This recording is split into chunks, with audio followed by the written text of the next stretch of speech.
Yeah. All right. Got a little different setup. I can't hear myself. But yeah, there we go. Did a couple tests. Hopefully it's working. But what is going on today? Uh, yeah, gonna do a little collabo thing, little meetup with another vet. I think Shannon and I, when we talked last time, Shannon from the Basic Vet, go check him out. We talked about, we mentioned this guy, Broken Jarhead. He's been doing some pretty cool graphic art, actually wearing some of his merch right here. I mean, everything on there is good. I just stopped myself at, I think I got a hoodie and a sticker.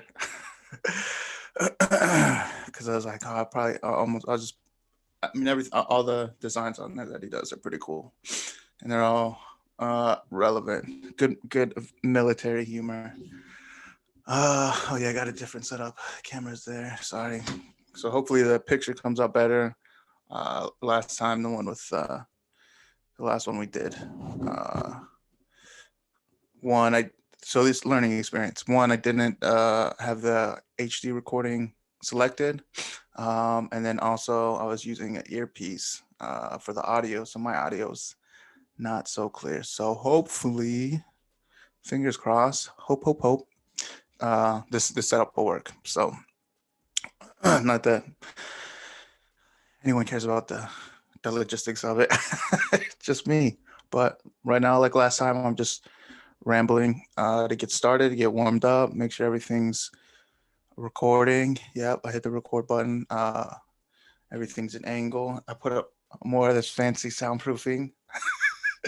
I talked about it last time. It was just I was getting, I can't remember, one of those subscription grocery things. I guess even now with COVID, I don't go to the store. I pretty much order everything, which is less me being afraid of catching COVID and more of me hating crowds and people, strangers in public places. And it's so convenient. Why not? Why not just have my groceries delivered to me? But anyways, the point of me saying that was out of the cold, what is the word for that? When you keep, not refrigeration bags, but they keep the stuff cold, whatever that's called. Those bags with the cold the temperature maintaining stuff. I just pulled that out, and that's what all this is. So getting there slowly. Maybe I just do this whole room in it, because I don't know if it has any effect or not, but it makes me feel busy. And when when you feel busy, you feel productive. So that's how the trick to feeling like a winner is just always keep your feet moving, like a hamster on a wheel. That's what I feel like too. But no, this should be fun. I'm looking forward to this. It's been a pretty cool experience, especially like doing my first kind of like episode with somebody that I don't know personally or haven't met, with Shannon last week, Basic Vet. Because I mean, I talked about it in his, like, it's cool. It's cool, just cool to, I guess, see something or someone, some expression in whatever medium. Like, sorry, she had some water. Excuse me. Blah, gross. But yeah. Fuck, what was I saying? Coughing, lost my train of thought. Uh, I yeah. So whatever medium that someone expressing themselves, like with Shannon, Basic Vet, like he's doing his podcast now. He's also got his YouTube channel up too. Go check it out. The same thing, the.basic.vet. And on there he had a video of his from I think back in like his young Marine days, the great things that we think of and do. I gotta dig up some of mine. I feel like most of them are probably I gotta look up. What are those called? Statute of limitation. No, there's no crimes. I don't think in any of the videos, but they're just the crime of being fucking young and stupid. Yeah, Lance Corporal or Koed Byung, E3 me. That's what our teacher. Koed Byung, you have to come after class to study. So it's had to do extra studying because I was in HoogkinBan. So, but anyways, yeah. So he has some of his old military videos on there, and his on the YouTube page. Blah blah blah. Uh, woof. Sorry, I got up. I should have stretched. I didn't do my stretching. Um, but yeah. So all the things that he's doing, and then also so it was cool to meet up with him. I mean, even though it's online, but or through video, but it was still a cool experience. And that was the first time that him and I ever talked. Like we messaged back a little bit on DMs when I first hit him up about using his song Dre in Tokyo, which whenever I finish with this, it'll be either the lead in or the intro or the outro. And so I hit him up, and then we talked for like 2.5 hours. So it's cool. Then also meeting him. Oh, he is in the waiting room. All right. So, anyways, let me finish this thought. He, yeah. So, that talking with him, then that kind of connected me with the broken Jarhead, and he. Well, actually, I'd been following Broken Jarhead before because his art. I was looking, I was like, this shit is cool. And then I saw his merch was coming out. I was like, perfect. Obviously, ordered some. And then in talking to Shannon, because I'd seen he put up some of Broken Jarhead's art. So I was like, oh shit, do you know him? Or so he's like, yeah, we started chatting, blah blah. You know, just fucking Jarheads. We all like to, touch tips whenever we meet. That's the greeting. You just gotta, do a little docking. Docking. But anyways, he's still waiting. Let me let him in here. Hold on, I think he sent me a message too. I'm in. So he said, oh, I'm in. All right, let me start this up.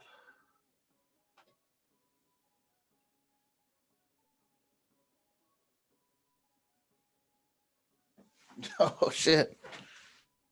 Can you hear me? Yeah. You hear me? Yeah, I can hear you. Can you hear me? Yeah, I can hear you. Cool. All right. Nice. Good to meet you. I was just doing a semi intro. Before I do that, I like to ramble, get myself warmed up instead of going into it cold. But first of all, I like that your background. You said earlier you're tweaking it. It was worth the wait. Yeah. I figured it'd be a little bit better than the cat shelves behind me. It's all good. That's cool though. So I guess let's start with this. One, introduce you. What do you want to go by? What do you want me to call you? You can just call me Shane. Shane. Yeah. We'll leave last names out. Or you can just say Broken Jarhead, however you want to do it. Shane's Okay. been associated with it though, so that's all right. Yeah, cool. So yeah, I like the shirt or your hoodie. Oh yeah. Yeah, I got Oh a little, yeah, sweet. Yeah, I didn't even recognize it. Cool. yeah. This one I was talking about a little bit about it earlier. All the stuff that you have. I had to stop myself. I got a hoodie and a sticker, I think, because I was like, I could just. I have to like limit myself. I'm like, all right, I'm only gonna buy one thing every week. So Yeah, well, next time you buy something, I'll send you like some extras and stuff. oh, Give cool. like some like bulk stuff too, because that's something I'm trying to make people understand. Like the when you buy, like if you just buy one sticker and you pay, I think it's like $1 or $2 for shipping. Every other sticker after that is free to ship. So I'm trying to put that kind of ad out there so people don't think that it's like, $2 shipping or whatever per sticker. That's just one-time fee. So yeah, I'll get all that posted so that people can track that. Cool. So, yeah, I'll hook you up with some goodies. Oh yeah, no, that would be awesome. Yeah, because I actually, excuse me. So I go to like I do all my medical through the VA, and I go to a weekly group of like the vet group or whatever. Yeah. Where I'll sit around and talk and stuff. And previously I always hated group, therapy. Yeah. But this one's cool. It's because it's really just guys, all vets, OEF, OIF vets that get together and like pretty much we just talk about regular life. Like most of the time we don't usually talk about the military except for I don't know, when we're shitting on civilians or something like that, and be like, man, you know what I miss? But and that's kind of the feel. So that it's kind of the feel. All right, I have a point I'm getting to. Sorry, my ADD. I go in circles. No, Uh, I got it too. but oh, really? Yeah, That's I so funny. actually just got diagnosed not too long ago. Oh, really? Well, welcome to Yeah, the team. yeah. Uh, we're everywhere. But yeah. So my group, yeah, everyone, we get together, we commiserate on everything, mostly about how much kind of integrating back into civilian life kind of sucks. Yeah, yeah, But yeah. yeah. So I've been sending in our little group chat some pictures of your artwork. Oh, And cool. I just fucking laugh out loud. Yeah. I LOL IRL, and I just have to shoot him. I don't. No one's responded. I have one buddy that I was in the Marine Corps with. Actually, he he's interested. Actually, I should put you guys in touch because he's interested. He does kind of artwork stuff too, and I don't know if you're open to talking to him about. I'm sure he has a lot of questions because he wants to do like. I think he even wants to do like silk screening by himself. Oh, yeah, Um, yeah, yeah. so actually, yeah, the whole point of my little tangent there was to say that I like your shit and I've been passing it around. And if you do Very send cool. anything, I'm gonna be handing it out. Cool. I Because appreciate it. definitely I like to see. I'd like to. I mean, I enjoy it. So when I enjoy something, I like to pass it around. Yeah, So yeah. I uh, appreciate it. I'll make you like a code or something so that we can, anybody that you, it can be like a personalized code so you can hand out to people or something.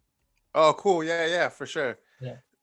Yeah, that would be awesome. And Yeah. I mean, I'm gonna do it either way, but that'll make it even better. So Yeah. Yeah. A little uh, perk. Well, and then if we get going or something and gets bigger, we'll bump you some cash or something once I become profitable. yeah, I'm not worried about that right now, but I mean, yeah, I appreciate it. I'm not going to say no either. Yeah, yeah, yeah. But yeah, I mean, I would like to just for me personally, I enjoy it, so I'd like to see you grow. So maybe on that, in that vein of thought, um, and I watched your podcast you did with Sergeant G. the Stone Yeah, vet. Stone Yeah, Vet. yeah, Sergeant G. Yeah, yeah, that's that was pretty cool. Yeah, So he's cool guy. one, I guess there's two parts. Because one, I want to ask you, and at the risk of you repeating anything, but I'd like just to talk it out, kind of how you started, Sure. creatively, and then also logistically on like getting stuff out, and then also maybe this is quicker. How did you get in touch with Sergeant G? How did that whole thing come about? So, how did I?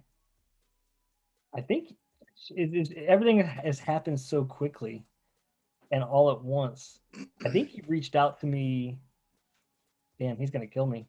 I think he reached out to me Well, on. don't say anything that's gonna get you in trouble. Yeah, yeah, no, no, no. I think he reached out to me on social media. So I met Shannon first with Basic Vet, Yep. Yeah. Yeah. and then oh yeah, that's right. So he reached out to me on social media, said, "Hey, I like your stuff and all that kind of thing." I was like, "Oh, cool, bro. Like, I appreciate it. Like, that's the whole point, kind of thing." And then I realized that he had uh the YouTube channel. So I was like, "Okay, that's cool." So uh, just talking it up, he got me onto Smoking Bacon. I don't know if you're on there. That's an app that's No. social media just for vets.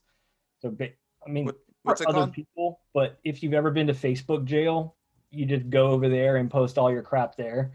So there's titties and all sorts of stuff. It's kind of like a combo. It's not like Parlor and all that, where it's like some right hand Republican thing or left hand. It's like a mix of Facebook, Reddit, kind of, because they have communities, Mm. um, in the Twitter.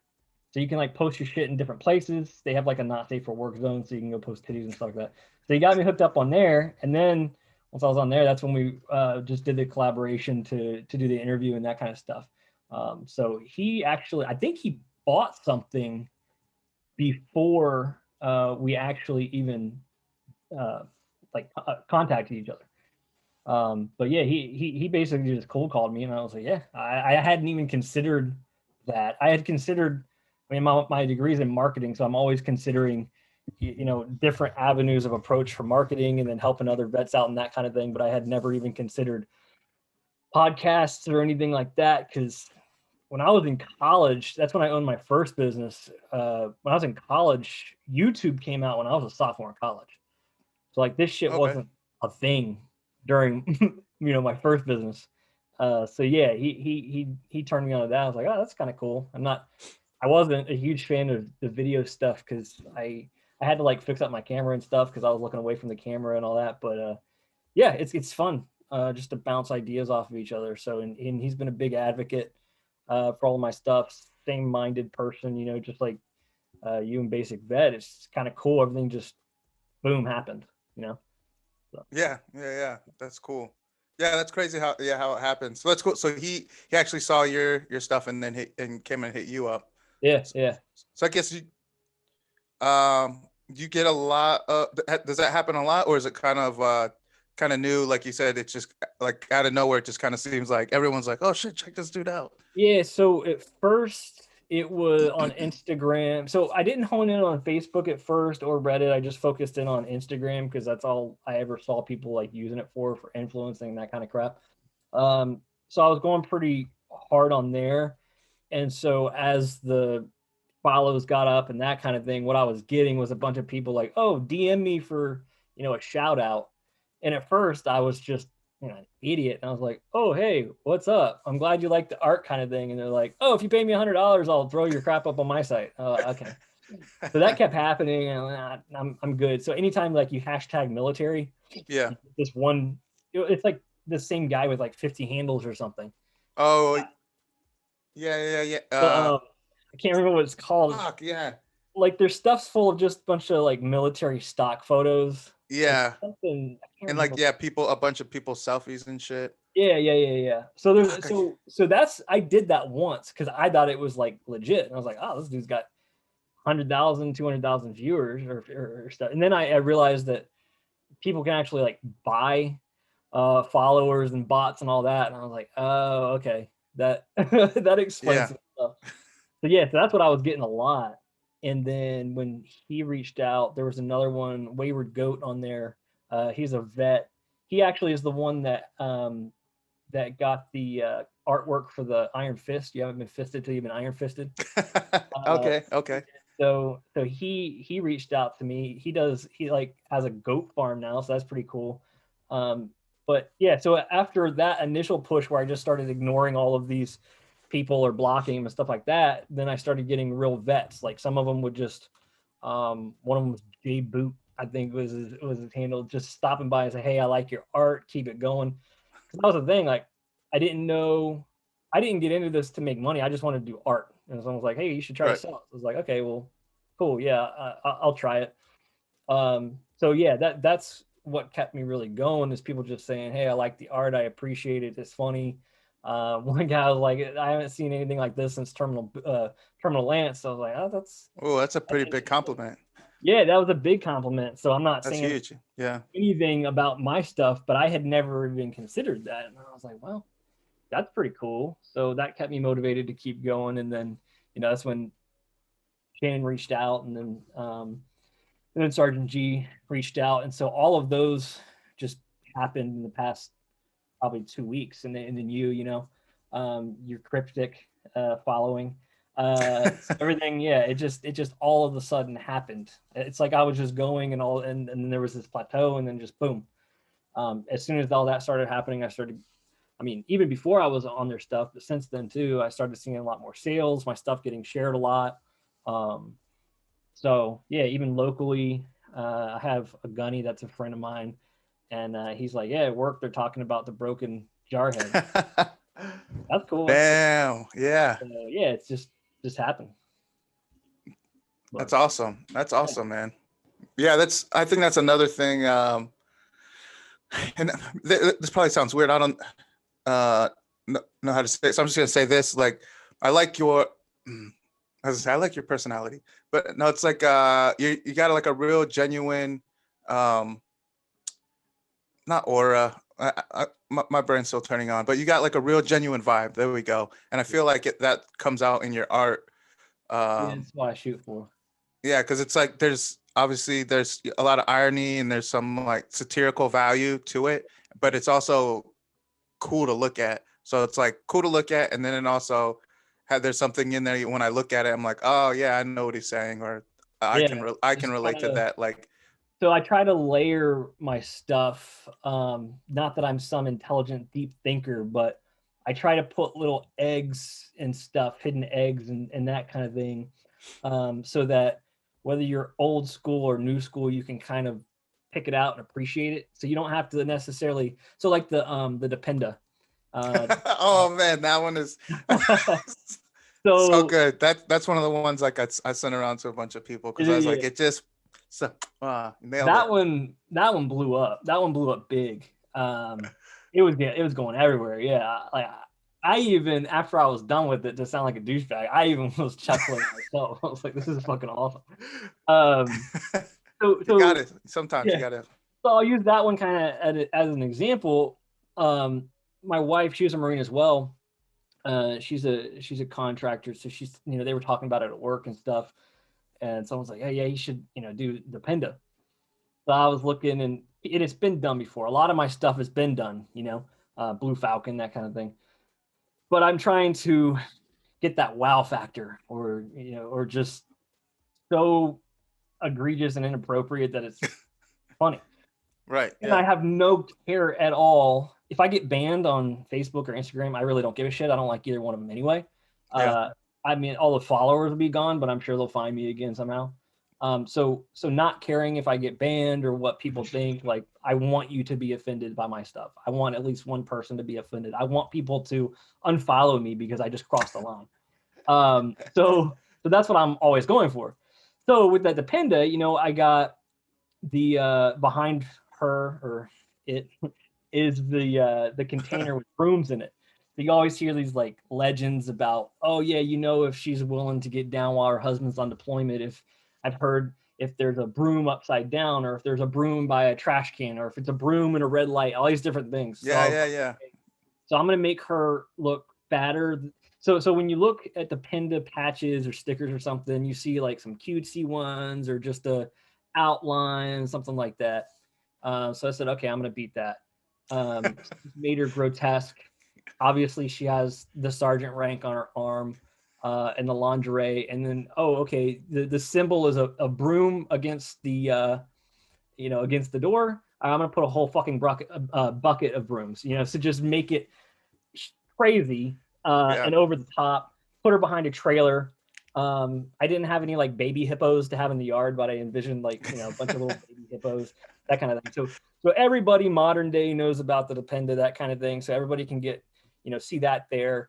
And enjoy that. The sergeant rank on there isn't something that's like blatant, but if you analyze it, you're like, oh, it's her husband's rank. You Yeah. got to Yeah. about Exactly. Yeah. rank. Yep. And then the bucket of brooms is people may not. I had some people on Reddit. They were like, I don't really know what that means. It's still funny, but I don't know what that means. And other people are like, oh yeah, it's this or this, right? So there's just a little bit of everything, and there's layers to it. So you could be completely ignorant of the military and still appreciate Yeah. the art.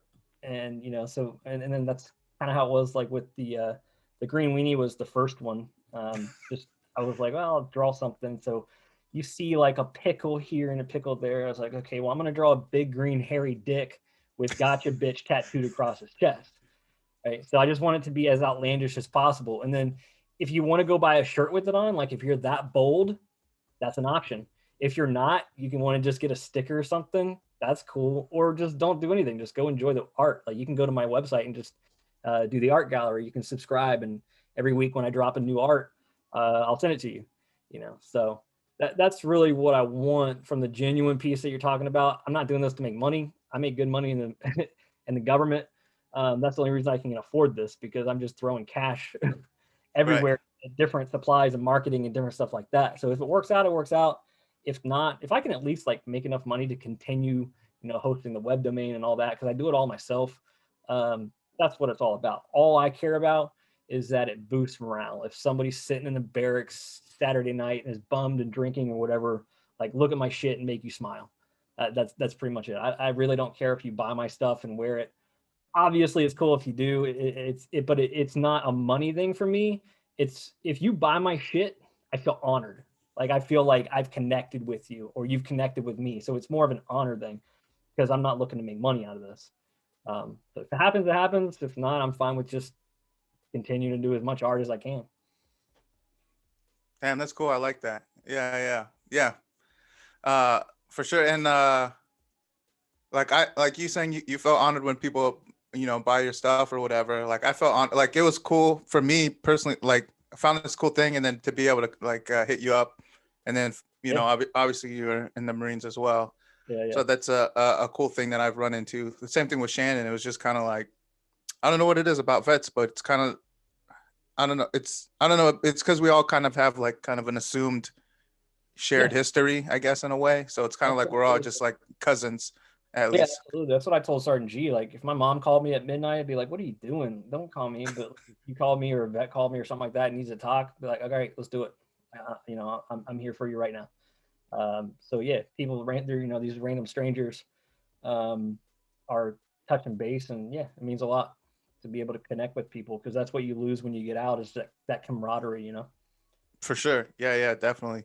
I guess also along those lines, you had mentioned to me before that so you're doing, I guess, like an affiliates or like an alliance page kind of thing for Yeah, vets. Is that a yeah, thing? Is that just like an open thing? You're kind of just collecting everyone that you can, or can you yeah. So expand on that? yeah, so it's not quite everybody that I can. It's people that I've connected with. So yours will be up there, now that we're Oh, doing thank you. that Nice. kind of thing. Yeah, for sure. So it's people that are interested in cross promoting. So like one thing that Shannon mentioned, I think Shannon mentioned it. Like some of these people are so big they kind of lose their roots or where they came from and forget the little people, so to speak. And that's what I'm trying to avoid. Not that I'm big or anything like that, but whether you're 2 days old starting out or 2 or 3 years into it, I want to stay the same person and help out and cross promote and everything else like that. So yeah, like I put Shannon and Sergeant G up there because I mean Shannon's the first person that I connected with. I'm doing his show tomorrow. Oh, Um, nice. yeah, so he's helping me, I'm helping him. Same with Sergeant G. So it's just a way that if you're willing to promote me and help me, then I'm absolutely willing to help you. And so even with that, you'll see some people who have affiliates or partner links in their footer or something like that. Like I'm giving you an entire page and it's nothing on me. It's if you are there for me and you're going to promote the shit out of me, I'm going to do the same thing. So you can go to my affiliates page and you can kind of see like a short bio and your emblem and that kind of thing. But when you click on it, you have an entire page on my site dedicated to you. You got a video Mm, embedded, you got all of your social media links, whatever you want is in there. That's your page. So I'm always trying to wow. go over the top, whether it's art or design or whatever, the web page, whatever it is. If somebody else is giving you a link, I'm giving you a whole fucking page. Like I want all of us to succeed together. Wow, that's awesome. Yeah, yeah, I love that, man. That's uh yeah, and I think for me that's probably the thing that sticks out to me, and I'm also, I feel like I'm on the kind of the same page as you with like I'm just doing this for fun, really. It's kind of like a self therapy, Yeah, and also it's kind of a thing for me to step out of my comfort zone because I'm like naturally an introvert. I fucking hate meeting people, and I hate like being in crowds and shit like that. But I like to be productive, and I like to do things that are uncomfortable. So right. this is kind of along those lines. So then but I also like, yeah, I was always been the kind of person where like I didn't have a ton of friends, but the friends I do have are really close. So Right. for That's me, how I like, am. I think that's the thing I recognize with like Shannon too. It's like Yeah. we're so similar in the way we interact in interpersonal relationships. So that's kind of also the thing behind my Hoogkin bond. It's kind of like we're I guess like honestly, in a way, outcasts or maybe outliers. Yeah. A lot of the people that I meet and that I get along with, and we're always kind of the people that the teachers put in the other classroom because they're like, "Oh, you're disrupting the other students," and it's like, "Well, maybe you're disrupting the way I learn just because I don't learn your way." And Right. that's kind of like the feeling that I get out of interacting with you and Shannon. No, I mean, don't let me label you, Oh no no no no. but You're fine. I feel like yeah, and I really appreciate all the things you're saying, and I like that idea about uh your affiliates page. That's a great idea. Yeah. I mean, I feel like I want to steal that idea, but cause I'm Absolutely. like, damn, now I want to have like a whole page, do a whole page for you. But it also, that's kind of part like my whole thing too. Is like I said, Hoogkin, so it's a Korean word. It literally means the black people's classroom, but there's a whole story behind like just all it is our teachers they separated us into different classrooms: A bon, B bon, C bon, A class, B class, C class, and eventually they put all of us like the disruptive students in C bon in class C. Um, and it turned out like all it was like all the black and brown kids and two gingers. So then we told it we started calling it Hoogkin. So we are like, you segregated us. This is Hoogkin. So, That's but pretty cool. Yeah. yeah. So it's kind of I mean, like, the situation isn't cool, but how you got yeah, the name out of it is pretty cool. yeah. I mean, I mean, obviously it resonated with me, and but it also kind of helps. It just reminds me the drive to just because maybe something that I'm doing, like everybody else is like, Yeah. oh, this is stupid. I don't like it or whatever. It's like, well, if I enjoy it, why doesn't really matter what other people think about it. Yeah. So Yeah. that's for me coming into it, it's like I don't have like a format for what I'm doing. I pretty much just wing it and I just I didn't either. talk to people and connect with Yeah. people. And yeah, I said all that just to say that. Yeah, yeah, I agree with what you said. Yeah, no, I mean, I level with you on that field. Obviously, I wasn't put into a C class, but I, I wish that younger me would have just not given a shit about what other people think as much. Like I didn't as much. Like because I was a little bit of an outcast in high school because I didn't have a group. Like I wasn't the jock. I wasn't the goth. Like my two closest friends, one was Hispanic and one was black. Um, so my family was broke growing up. We were on food stamps. We lived in the hood. Um, it was that stereotypical like across the railroad tracks is this and that, right? Gotcha. Yeah. And so yeah, so I witnessed firsthand just the people who gave up, Mm. um, in the especially the public school system and all that kind of thing. The people Oh that yeah. gave up, Yep. and it was the thing to do. I was the outlier for saying no, fuck this. I'm going to use this as ammunition. Like my dad went to prison for Oh drugs damn. and statutory rape and all that. So I was your stereotypical kid with a single mom living in the hood in a beat up duplex, right? And I was like, I'm Mm. not. This isn't going to define me, um, like Moana says.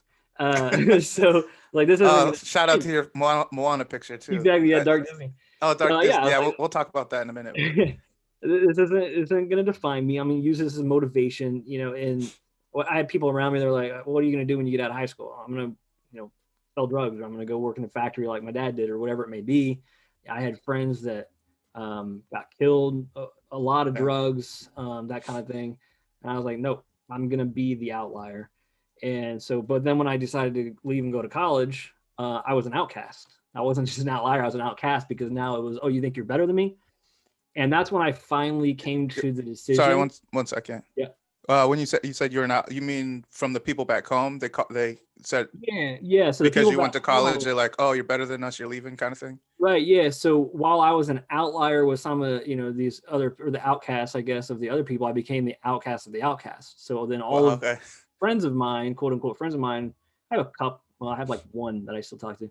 Oh, you think you're better than us? And Mm. that's really when I crossed the line and said, yeah, yeah, I am better than you because while you and again politically incorrect, but I don't care. While you were out selling drugs and knocking people up, I got out of school at 3 o'clock and I went and worked. I was 15. Chick-fil-A was the only place hiring. I got to Chick-fil-A at 4 o'clock. I worked till 10 o'clock at night every Mm. single day, obviously except Sunday. So I was out hustling and trying to make some money, dressing up as the freaking cow standing on the street while you made fun of me, right?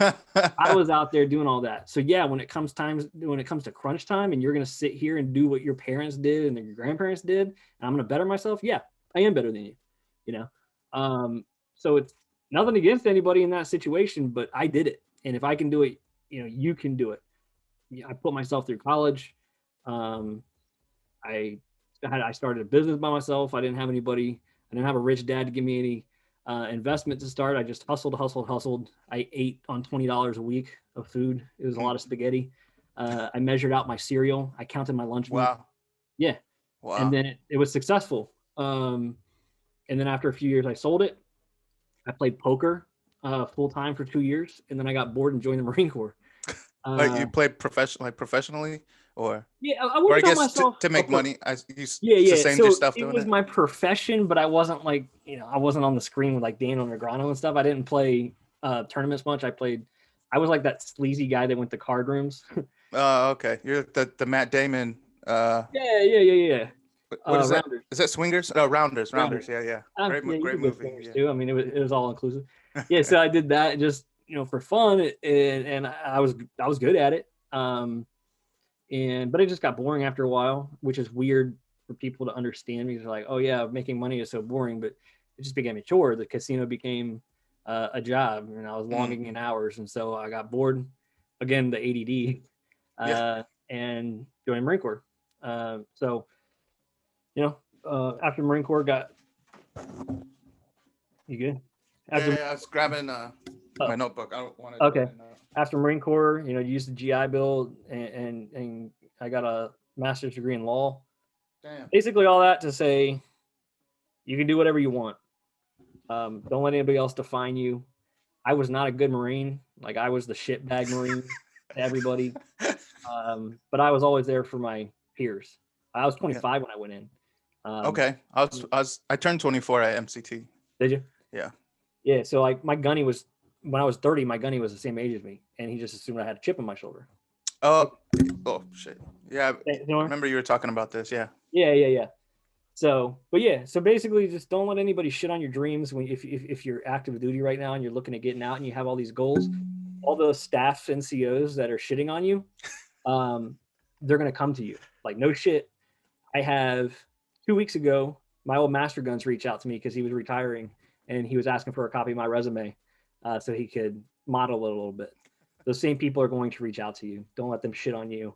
Fuck what they think. Be courteous. Be tactful. But fuck what they think. Do whatever you want to do. Have fun. So. No, that's I like that.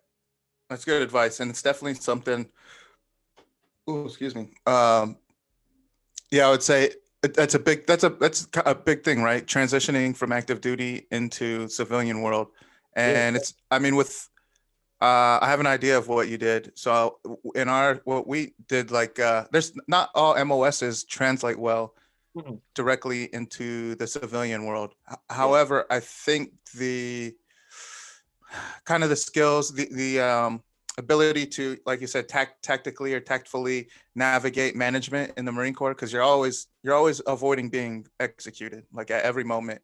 Yeah, so you have to learn how to deal with management, and then you also learn how to manage people underneath you, because like even like there's that saying, whatever, it's like if there's two lance corporals, that one of them's in charge. It's like, all right, who picked up first, or who was born for it. So every interaction with Marines, you're always figuring out, all right, who's in charge, like what's the mission and who's in charge, and then all right, now we know what to do to war. Problem solving.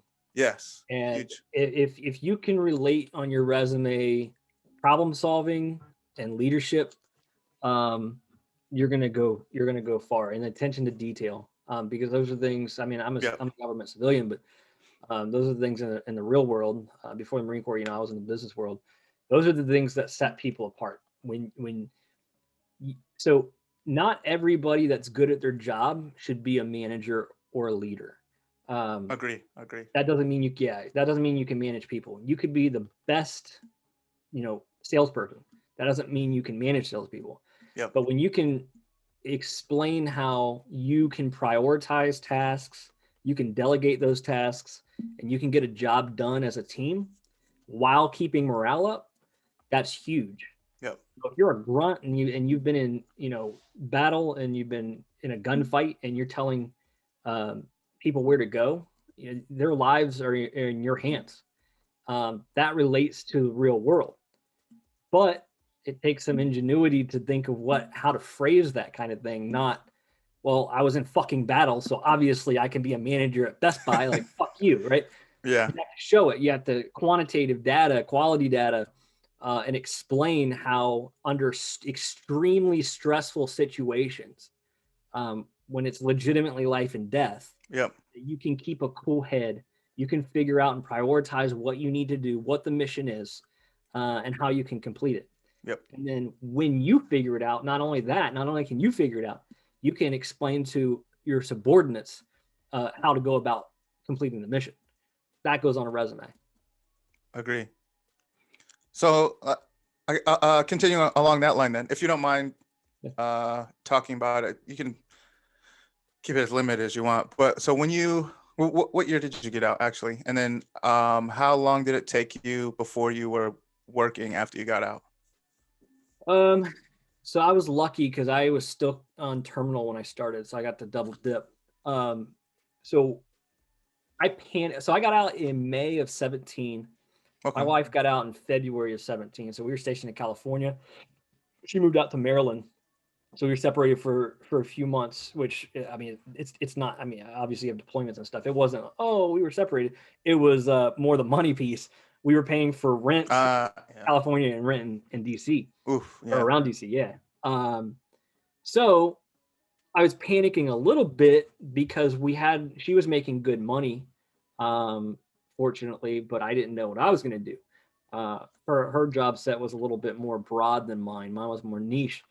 So I had no guidance. Nobody cared enough to tell me anything, either that or they just didn't know. So I started 6 months out, and honestly, it's terrifying, but you're not going to get a job when you're 6 months away from transitioning out of the Marine Corps. I signed my contract 2 weeks before I went on terminal. 30 days out is your crunch time. So, 6 months out, look, if I could tell younger Corporal Shane how to get out, I would say 6 months out, you need to know exactly what you're doing. What are you going to do? That's when you start formulating those key words on how you're going to look for a job. Find out where it's the best place. Monster.com, garbage. Yeah. ZipRecruiter is good. Indeed. So good LinkedIn profile. Yeah, LinkedIn. Yeah, because you get that free one with the military and I think students. So the other thing, okay, so 6 months out, you need to start figuring out exactly what you're going to do. If you do not have a plan, whether it's a job or using your GI Bill, which I support both, or do at the same time, don't get out, because you're going to end up getting back in. You got to have a plan. So 6 months out, you got to have a plan on what you're going to do. So from 6 months to 3 months, you need to be teaching yourself everything, all of the data, find out how much do these people make, where are you wanting to live, where are you wanting to go, and you need to know the demographics of that. Who's living there, what's the average age, what's the average income, what's the average education, all that, so that you can you need to know everything before you go into negotiations. So then 3 months out, you should really start to be making your resume pop. TRS, is that what it is? That's the transition readiness system. Whatever course you have to go to before you get out. Yeah. Do it in advance. Early. Don't wait. Yeah, do it early, because some of the data in there is good, some of it's bullshit. But you at least have the knowledge. And then don't be an idiot. Like, reach out to people like us that are already out, and we can hook you up with contacts. But 3 months, you should have your resume like flawless. And now you're loading it up on all of these sites, and you're going to start pushing them out. The best thing to do from there, you have to understand how, if you're wanting to work for the government, you got to understand how that works. The government hires you specifically based off of your income without BAH. So if you're E4, I don't remember what it is, $2,000 or something like that, $3,000, I don't know. I think it was like $50K a year or something. If I'm applying then for a GS-12 position in DC, which makes starting at like 90K, they're going to look at they're going to ask you for your W-2 or your income statement, whatever.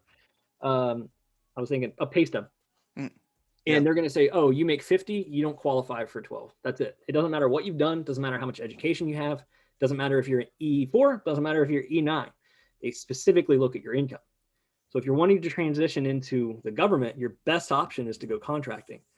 So I hooked up with a contract company and immediately made $92,000. They gave me $10,000 to move there. So that was huge. Did that for a year, and then I transitioned in. My first gig was a GS12. So, and then you just go up from there. So yeah, have your resume perfect. Know what you're looking for. Know where to put it. Know what keywords you're looking for when you're looking for a job, and then be realistic with how much money you're going to make and the right avenues to do that. And don't be scared. Reach out to people like us. I have a whole network of people. If I had me, I know this sounds super like egotistical, but if I had someone like me to reach out to when I was in, it would have been significantly better. Someone to just Oh say, yeah, makes it is not that difficult to get out and find a job. Obviously, it's easier for our job field, but just in general, it's not hard. It is not hard. It's not hard to go to school. You're going to get paid to go to school, whatever it may be. It's yeah. not that difficult as long as you have a plan.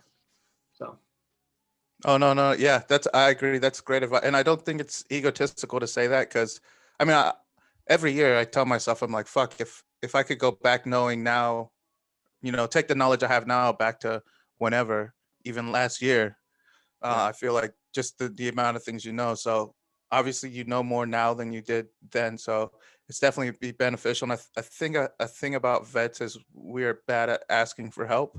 yes.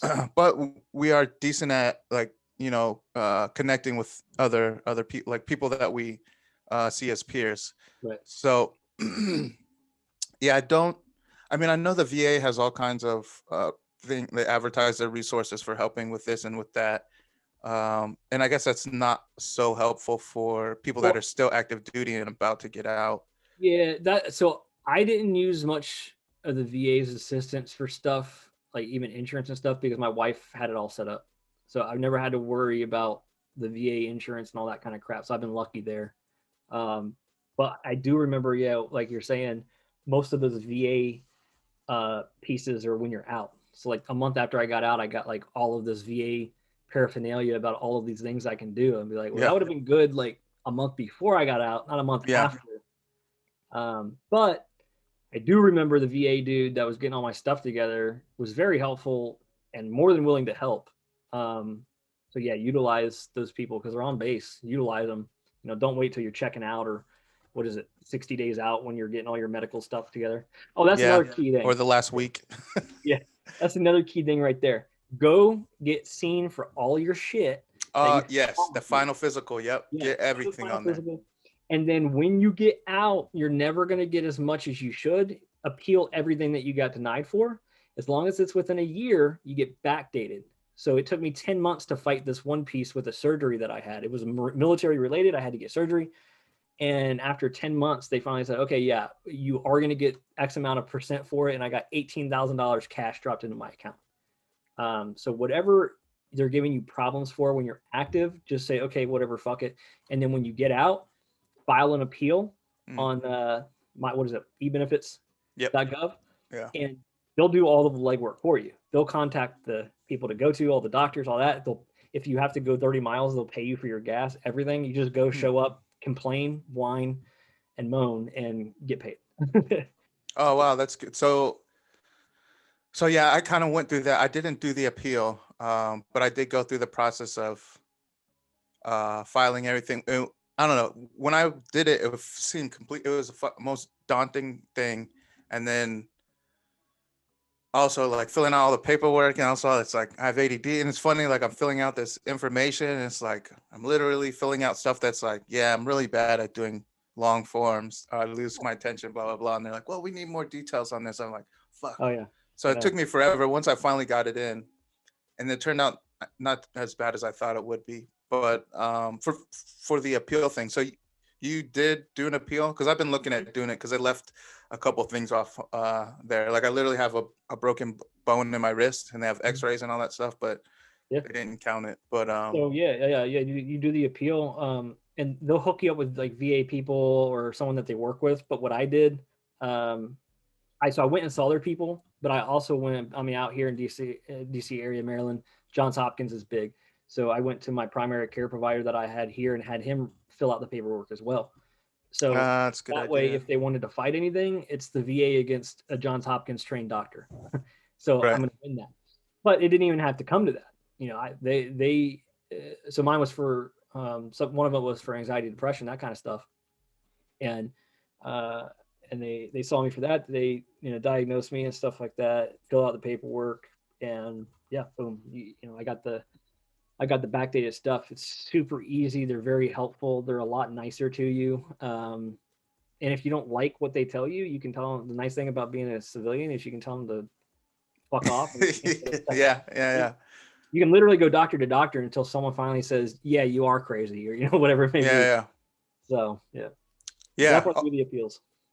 Oh, cool. Yeah, I'll have to look into that. And I think, yeah, that's another good point.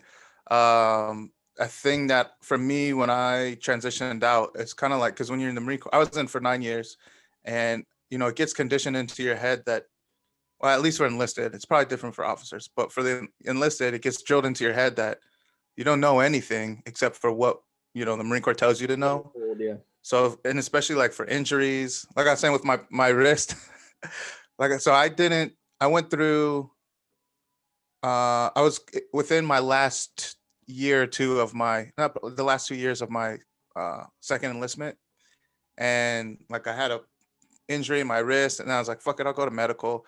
And I went in there and they're like, oh yeah, so when you had your broken bone before, and I was like, what? No, I never had a broken bone. They're like, yeah, we're looking at the x-ray. You must have broken the bone at some point. Yeah. And they're like, you didn't have a cast to go to the doctor? And I was like, no. Fuck no, I'm not going to the doctor, because you get shamed. And then also maybe you get pulled out of training. You get pulled out of deployment. You can't, you know what I mean? Get pulled out of deployment training. So it just fucks everything up to be injured. And it just kind of seems better to suck it up. True. And I mean, until you're out. Yeah. So if you do that, like I did, I was a fucking idiot. But if you do that, my advice is at the end, like you were saying, in that final physical, tell them everything. Like even if it doesn't seem like it may or may not matter or affect you or whatnot, tell them everything. Just because when you go later to the VA, they it holds more weight, if it's put in there. You got documentation. Like, don't be an actual bitch about things, but like if it hurts to walk and your knee uncomfortable, like, even swollen, and someone's saying, "Oh, you're fine." Okay, well that's different than you just sprained your ankle or something. Like, don't what is it called? It starts with an M when you're looking. Malinger. Yeah, don't malinger. But if you legitimately think that you're fucked up, then don't let anybody tell you that you can't go see medical or you're a pussy or whatever. Just go, because screw them. Gunny's not going to be holding your hand when you're out in the civilian world and he's still a Marine. Like, so just go take care of yourself. Yeah, at the very least, at the very end before you get out, make sure you do. Yeah, exactly. Yeah, if you're already at the end, then definitely bring it up. It's better late than never. So. Yeah, I remember.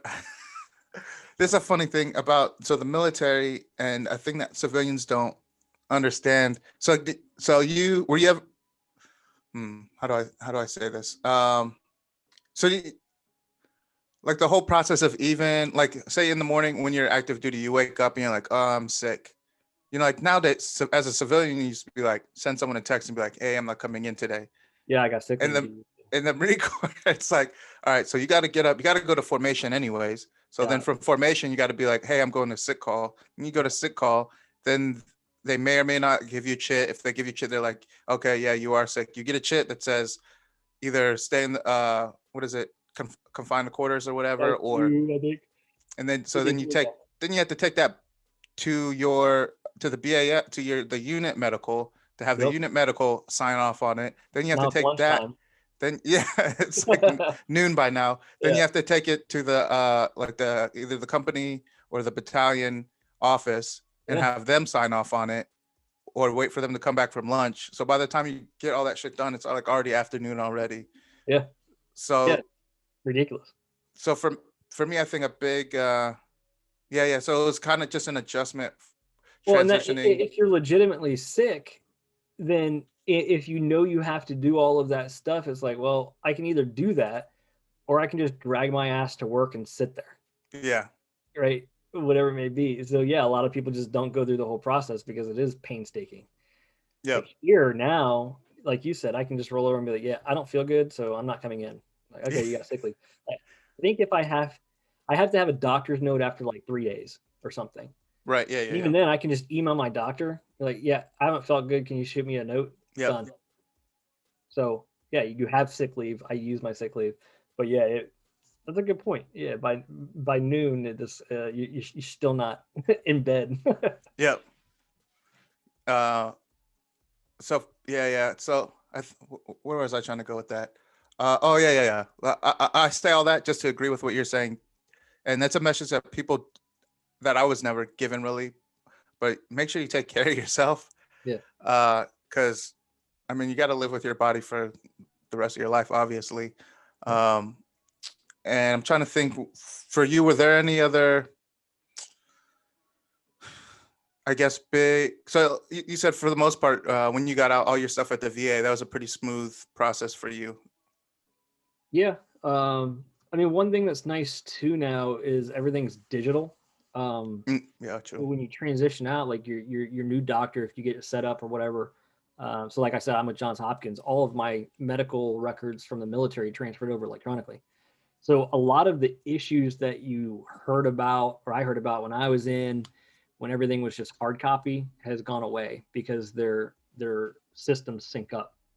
Um, but yeah, I mean, that's pretty much it. Just don't don't just sit idly by and complain. If you are hurting and it's Marine Corps related or military related, then go online and say you don't even have to appeal anything. It could be a brand new thing that you forgot. And that has a big drop down and you can select stuff. There's all sorts of stupid shit in there. Select it, submit it. They're going to contact you, tell you where to go. You just go there and you're done. Like, and then if you are working, I can't remember what it's called, but if you're, it's some law, don't remember what that's called either, but you have it's like 140 hours or something that by law your company is required to let you attend these VA meetings. So let's Oh, say really? you, yeah, so let's say you just, I think it's for full time and stuff like that. I don't think if you're Oh, like a for like a GS. McDonald's, you might not be able to get it, but I know for me specifically, I had 140 hours. So when I first started, I had no annual leave, I had no sick leave, but I had 140 hours. So as long as I said, "Here's my VA paperwork, I'm going to a VA appointment," it was done. They have to honor it for up to 140 hours. Oh, really? I Yeah, never even, that would have been, that's applies, that's like a federal thing. I That think applies across I believe industries. so. I believe so, but obviously I could be mistaken because, well, no, it did it for a contractor as well. It could be something as simple as government employees slash contractors are required to, but it would seem if contractors are allowed to do it, you're still not a federal employee. Yeah. I think it's a federal mandate, but I could be wrong. I'm gonna Um, have to look that up. Oh, I'm gonna write that. yeah, But you said it's supposed to be 140 hours a I year. think yeah, I believe it's 140 hours. I can't remember the name of it, but it's specifically for it's like a sick leave. So in whatever coding it is, it's specifically a sick leave for VA type stuff. Which, if I believe, if it is everywhere, not just federally, then I believe that the companies would then be able to file that claim, to the government or something, because it falls in with our VA and all of our benefits. Right. Yeah. If there's yeah, like a specific charge code for it, then Right? Yeah, charge fuck, code. that's a crazy because like I said, I uh have a weekly group that I go to. Yeah. So if I was able to put that in for an hour or whatever, that would be huge. Because Right. even just like leaving work, like, well, now I work remote, but before COVID, it was like I had to leave work, commute back, go to the meeting, make it to the meeting in time, and then sometimes if it's still like 4 o'clock, it's like then I got to leave. You know what I mean? So there's all these other considerations. So this is definitely, if this is a sort of a resource that applies across all industries and all jobs, that'd be huge for a lot Yeah. of people. And I think a lot of veterans too would. Um, I mean, uh, the good thing nowadays is the stigma for going to the VA or for like behavioral health type stuff. It's like it's going down. So I Yeah. think if that would make it even easier if people were like, well, hey, I'm allotted these hours. Why not go? So Yeah. I think that would be huge for that's something. If that is how it works, then that's Mhm. definitely something I think everyone should be using. I Absolutely. mean, Yeah. I'm a huge advocate for like behavioral health type stuff. I Same. used to Yeah. Yeah. not be. I used to be actively Again, I thought it was witchcraft, Yeah, I but thought it was for like weak-minded yeah, yeah, defendants. yeah, exactly. Yeah, and that's where I first found out about the leaves, because I was like, I need to get some help. Like, I'm done with this. If you saw the Sergeant G one, I mean, at one point in my worst, I was putting down a fifth a night.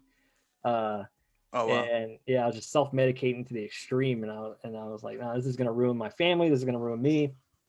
And so that's where I went to my boss. I was like, hey, so I know I don't have to tell you this, but I'm just gonna level with you, because he was a former Marine as well. I was like, I need to get help. I found a place, but how do I don't have any leave, and he's the one that turned me onto it. So I look at my little in the Marine, or in the government, it's like a SF50 or something like that, and it says 140 hours or whatever. The HR never told me.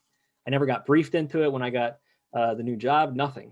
He pointed out. They just slip it in there. So that's what I used from the time I left to the time I got back, was used as the sick leave or whatever. I don't know what it was. I just know I got paid, and so that's where I went. Yeah, and it worked out. Yeah, definitely get help if you need it. It is not a symbol of weakness at all. Right. Yeah. Yeah. I think I was, looking back, I'd say pre help Shane was weaker than after help Shane. You know. Right. Yeah. Yeah. Like makes. I mean, I don't know personally, but I can't attest to that. But no, that makes sense because I mean, personally for myself, I can't attest to how it Yeah. affected you, but I would say yeah, for me too, the same thing. It's Well, so you feel different after, because beforehand you have to put on this like tough guy facade. Nothing yeah, bothers me. I don't have a problem. All of this kind of thing. After, if you get a good therapy group, or one-on-one, however it may be, I did one-on-one.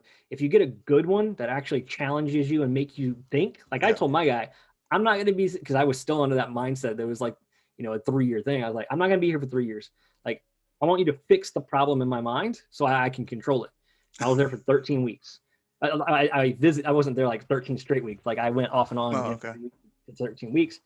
Um, and then afterwards, it was like there was not this necessity to. I didn't feel this necessity to put on this front anymore. I right, didn't do things. I didn't feel the necessity to do things so that people would think one way about me or another. It was I'm actually for once legitimately confident in myself, and I mm, legitimately don't give a fuck what you think.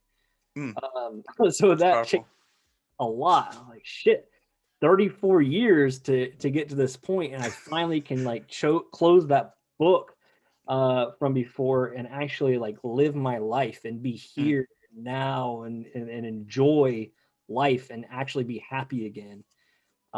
Big difference, big difference. And so yeah, I feel more empowered and more powerful now, because you may think, not you, but someone may think I'm weak. Well, guess what? I don't give a fuck. So that makes me more yeah, powerful than you. Like that's not some bullshit that the shrink told me. That's how I feel. I don't care what you think. If you don't like, I had some guy shitting on my art the other day. I was like, okay, cool. Well, you do something better. How about that? Like, I don't care at all, And so, uh, yeah, it's significantly different. I'll I'm stop. listening. I'm writing notes, so it Oh yeah, doesn't. you're good. Yeah. No, I'll stop rambling. I just No, no, want no. to Keep going. emphasize enough for people to go get help. I quit drinking.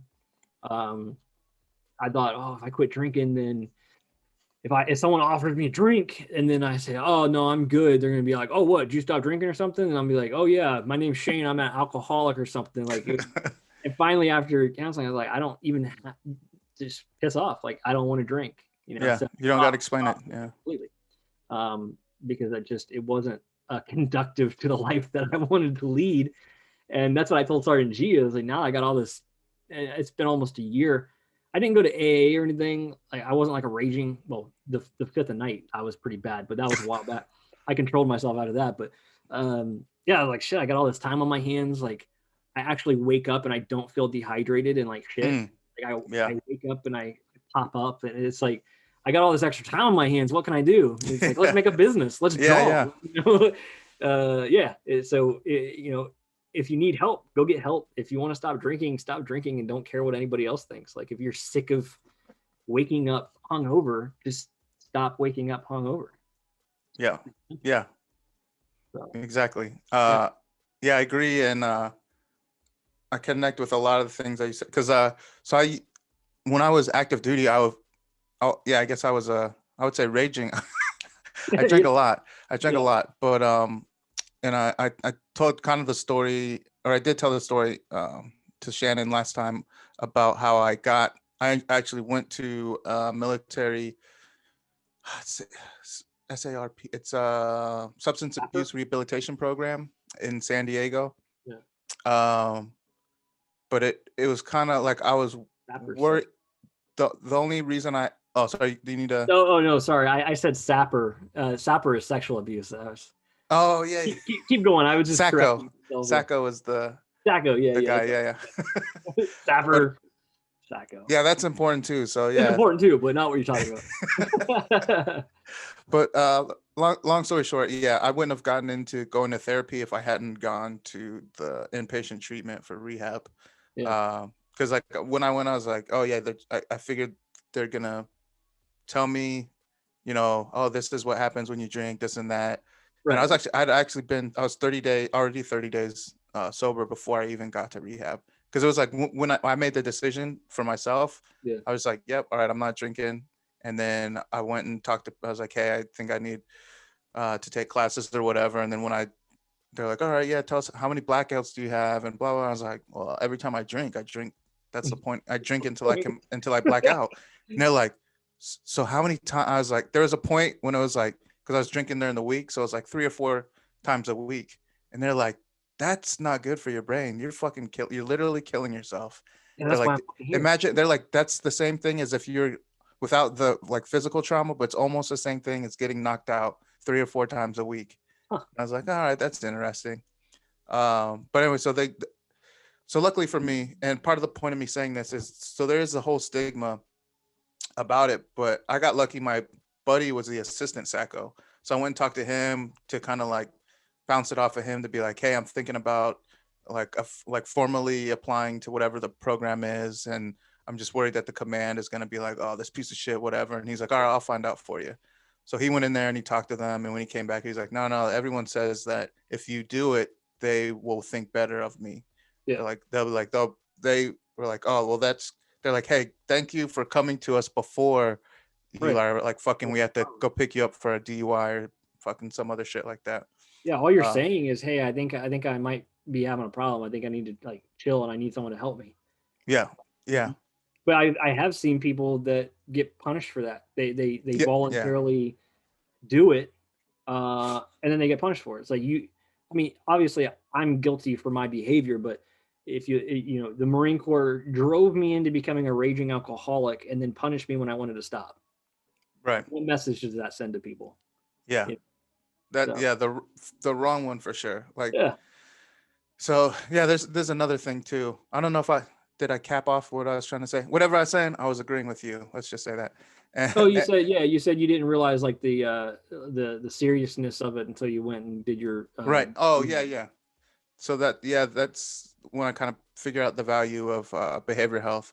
And for me, I'll just sum it up like this. I mean, we all go to the doctor because most of us aren't doctors and we don't know. Like we're like, oh, I know I'm not feeling well, Right. but I can't like you can't successfully, self-diagnose and Yeah. self-medicate all the time. So you go to the doctor for physical shit. So it should be the same thing for mental Yeah, because absolutely. we're definitely not raised in our society and cultures as Americans that I see. We're not raised to be mentally healthy Yeah. and exercise healthy interpersonal skills because a lot Right. of the stuff that gets pushed is all it's like all these photoshopped, magazine covers. Yeah. It's like, all right, this is what people are supposed to look like. This is the way people are supposed to talk. And it's like everyone looks like this. And as long as you have that as long as you look at like that, Right. also, then you're doing it right. Like Right. It's your all house can be burning down on the inside, but as long as it looks good from the outside, I think like the general thing, people are like, oh yeah, it's good. as I don't long want as to see it. I other don't want to. people think that you're fine, Yeah, then it's fine. yeah. It's like the ultimate kind of like perception is reality. So they're Yeah, just trying to fabricate perception all the time, even though exactly. it's not. The reality of it is you're just fucking. Well, for me, I was like, oh, here's the thing. That's what I wanted to ask. Did it feel for you like you were always like they call it like white knuckling? You just grip like all the time all yeah. your interactions just kind of feel like you're Yep. just hanging on to On the edge. not fucking flipping out or losing Yep. your shit. Yep. Every time, grinding my teeth, Mm, feeling that white knuckle thing, just everything set me off internally. I was yeah. just out of control internally. Externally, people were just used to normal Shane making jokes, that kind of stuff. But internally, I was a freaking wreck. Mm, So yeah, you got to be selfish and you got to take care of you first, for yeah. sure. Yeah, Agree. don't let Yes. anybody else Self dictate care. how you should or shouldn't be. Yeah, and never be afraid to admit that some things defeat you. Right? Alcohol alcohol defeats me. I'm fine with that. I'm a pretty strong mentally strong person, but I can admit that I can't handle I can't handle my alcohol. It's like on what's that movie Old School with Will Ferrell? He's like, once Oh, it hits Frank you, the Tank. yeah, Frank the Tank. once it Streaking hits you, through the man. quad. That's me. Like I wasn't an angry drunk. That's what made it even more fun. Is I'm fun to be around right Mm. up until the point that I black out, and then you can't wake me up. Oh, And damn. then the next morning it's like let's go again. Like nothing takes a hangover away better than a little bit more booze. Yep. Hair of the And dog. then 3 days later you're just shaking and withdrawing. Yeah. So it always catches up to you. Yeah. Oh, for sure. I agree. Yeah. And I think for me, that was kind of the thing with drinking. It was, uh, self-medicating. Like it was my social lubricant. Cause You're right. Yeah. like I said, I'm an introvert and I hate being in crowds. I don't really like parties and stuff. But when I drink, it like flips a switch where I'm the opposite. It's like Yeah. where I want to talk to everybody. I'm Yeah. like interacting with everybody, and it's like either really good, but sometimes it turns bad. I got into a lot of fights. I used to get in fucking drunk fights all the time, and just being a dick, being an asshole all the time, and yeah, yeah. But it just came to the point. Oh, that was the other thing I wanted to say. That I think that's huge. Like that you were saying that you are how self aware you are. Mm. That even though you're like, yeah, okay, the way I'm drinking is a problem, and the way to solve that is to not do it. Because I Yeah. think there's some people that are like, hey, don't judge me for what I do. Like if I want to drink, that's my choice. I'm gonna do it. Right. But Yeah. then they disconnect from the accountability of what happens after that. Exactly. Yeah. Yeah. So for me, I made a lot of stupid decisions and did a lot of stupid things, but I realized like I had to kind of own it. And then I think part of it too, like when I was drinking, like especially like through a weekend, is running away from that accountability. Like I would get drunk and then I would know I'd do some stupid shit and I'd feel bad. But then if I got drunk again, then I didn't care. Yeah. And All then this feeling I and could all that. kind of help me just like never deal with it. But Yeah. that's the other thing too. It never goes away. Yeah. You Even though never you just deal with stuff the it actual down, root problem. yeah, it's still Yeah. there. And eventually, for me, this is by my experience, I eventually have to deal with it. And then now, I guess to loop back, yeah, going to therapy, like I feel a lot stronger and more confident. Like I feel like I could just, copy paste all the things that you said. I feel all this the same Yeah. way too. And I deal with people a lot. I think a lot in a more positive manner. Like Yeah. my goal is to have more positive interactions and Right. positive relationships. Where before I was so angry with myself, I think, and so disgusted with myself that I took it out on other people. So Right. my interactions, it was always kind of about, it was always like that alpha male kind of like, all Right. right, we're always measuring each other up, and then I have to make sure that it's like, all right, gotta try to figure out how to like, put people in levels. But now I'm kind of more about interacting with people and understanding, like even with people that maybe we have differing opinions. I'm still interested Yeah. in You're a how they little get more there. empathetic. For sure. Yeah, Yeah. yeah. Yeah. Yeah. That's well, in like a scientific approach of the alcohol piece. So that's one thing I really took a deep dive in is okay with the behavioral therapy like you're talking about is why do I do what I do? Let Mm, me fix the shit that's causing me to act this way. And so doing that, I started realizing a lot of my buddies that killed themselves, almost none of them did it sober. And mm, now, of course, it's the yeah. liquid courage, Yep. but Yeah, yeah. it's more than that because your mind alters when you drink like that a lot because you are you're increasing your dopamine levels. So if people don't know what that is, it's like if you win the lottery, that initial like excitement, that's your dopamine. Yeah, That's why you dopamine feel dump. better when you start drinking, because you just have that initial boost. Well, serotonin is what keeps you level headed. It like keeps your mood level, so you're not doing this all the time. Well, the hangover in part is your serotonin levels are decreased. It's like with MDMA. You get a serotonin and dopamine boost, and the next morning you feel depressed and lethargic because your serotonin levels are depleted. So the easiest way, so your body naturally makes this serotonin to keep you level headed in your mood from mood swings and all that kind of thing. And but as you start drinking, your body becomes dependent on the alcohol, and so you start having those cravings for it. And so the easiest way to make yourself feel better again is to drink and increase your dopamine levels. So like prolonged use of this, it just completely messes up your chemicals in your mind and starts making you paranoid and anxious and worried, and increases that alpha piece, that alpha male piece, or and all that, because your mind can't control itself. And finally, I think that's where a lot of people finally just end up killing themselves or having those suicidal ideations, because it's just this never ending cycle, because you're not letting your body produce serotonin, and you're like this, all the time. It's almost bipolar, where you have the high highs and low lows. Right. When you're drinking, everything's great. When you're not drinking, everything's bad. So your mind grows dependent on that. It says, okay, well then I won't drink, and you give it drink and it's happy again. And then when you don't have drink, it's bad again. And then when something happens, so when a bad event occurs, the serotonin is what keeps you level headed and able to like consider it and think about it and not just go off the rails. Well, if that's completely dependent on alcohol to fluctuate those levels, you're done. You're eventually, something's gonna happen where it's the last thing, it's the last straw, and you kill yourself. So I have a couple friends who, I saw them 3 hours before they did it, and they were fine. I mean, obviously externally, but they were like making plans and everything else like that. It wasn't this premeditated thing like tonight I'm going to kill myself. Like they were making plans for the weekend. And Mm. what happened in that 3 hours that changed them and altered everything? And I think a lot of it is they were so dependent on alcohol that one event finally happened where they snapped and said, "Oh, I can't do this anymore." So not to be all Debbie Downer and everything, but if you're dealing with anxiety and depression and suicidal ideations, stop drinking. And even if you are too macho to go get some help, at the very least, stop drinking for a little bit and just see how your mind reacts. But then obviously you'll get help. Right, right.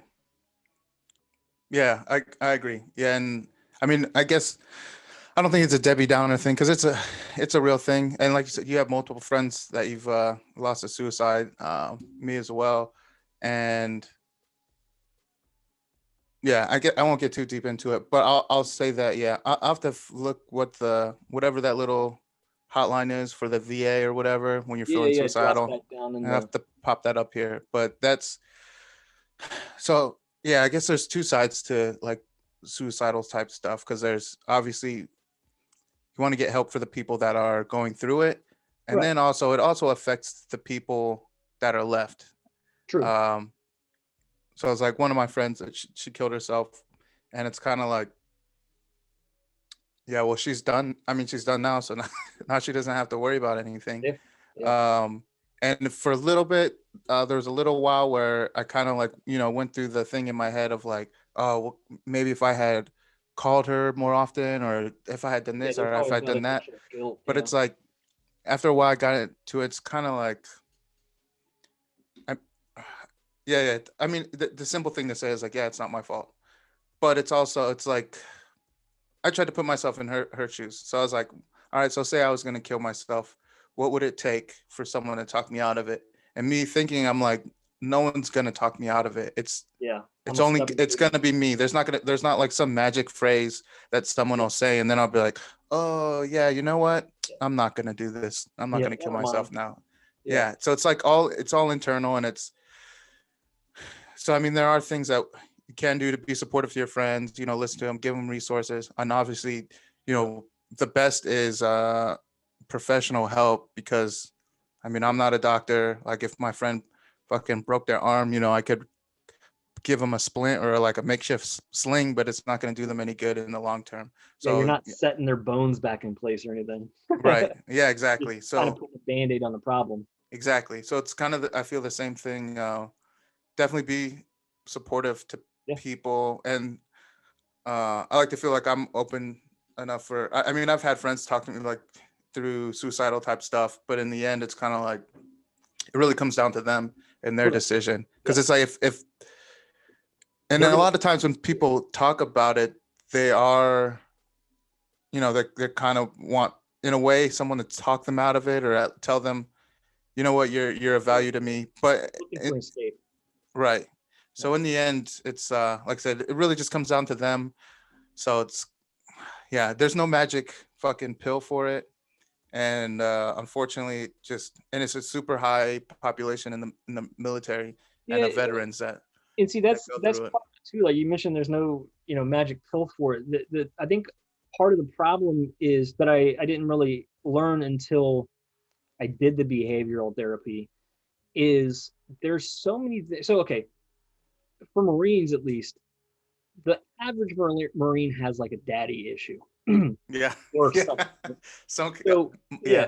Now these are suppressed things, and so one thing I noticed when I was doing my behavioral therapy, we only hit on like 5 things in my life, but it fixed everything. And there was 2 items that I had suppressed so deeply that like consciously I didn't consider them problems anymore. Mm, But as you go along through this therapy journey or whatever you want to call it, you realize that these things are subliminally inside of you, and that external factors make the feeling re-emerge. It's kind of weird yeah. to explain, but it's like you don't remember that event happening, but certain things that were happening during that event can rehappen. Maybe it's a smell Mm, or just a feeling or whatever it may be. Your body doesn't necessarily remember the event specifically, but it remembers that depression that you right. struggle with. And so going the behavioral route, you're confronting those pieces. They're digging them up, and you're confronting them, and you're Mm, being done with them, so that they're just not going to be an issue. Now there may be a scar from it, but you're not going to melt every time. You can't survive when you're suppressing these feelings, whether it's daddy issues or whatever it may be. You have to confront them. You have to deal with them. Otherwise, they're going to haunt you. right. And a selfish piece, if there's that suppressed feeling that you despise that person because they did it, what kind of better vindication is there to face that person and that memory and beat it and never let it haunt you again? Like that is the Oh yeah. best, and that's what I learned from it is I've been running so trying to run so far and so fast from some of these things. I never dealt with them. And then I turned around and said, you know what, fuck this. I'm going to deal with it. I'm going to beat you. And it just went away. I mean, there were some, steps, and it wasn't just night and day, and I still remember some of the things, but it's like, oh yeah, I dealt with that. It's really hard to explain until you go through it, but it's a Right. huge difference. You have to face your demons, or else they will swallow you. They'll catch you eventually. I agree. Yeah. I feel like you could make some good art with that, of your demon swallowing you. Yeah. Yeah. I posted that. I don't know if you saw it. I posted the little demon looking thing on the bull for the Wall Street bet stuff and in front of GameStop. Oh yeah, yeah, I did see that one. I did Yeah, see it. so Yeah, I saw that I demon. liked it. I liked it too. So Yeah, I think you did. Yeah, you're liking all my stuff. I appreciate it. yeah. Yeah, so I saw that and I thought of that it crossed my mind. I wonder what I could do with this. So I have to think on it because it has to be very OCD. So it has to be perfect. I still want it to be funny, but it has to hit home. Mm, So I think I might try to toy with some demons a little bit or something like that and try to send a message. But that's the difficult thing, is figuring out how do you make something like that funny. oh, you know, to parlay into your, is that the right way to use that word? Segue parlay. into your Dark Disney.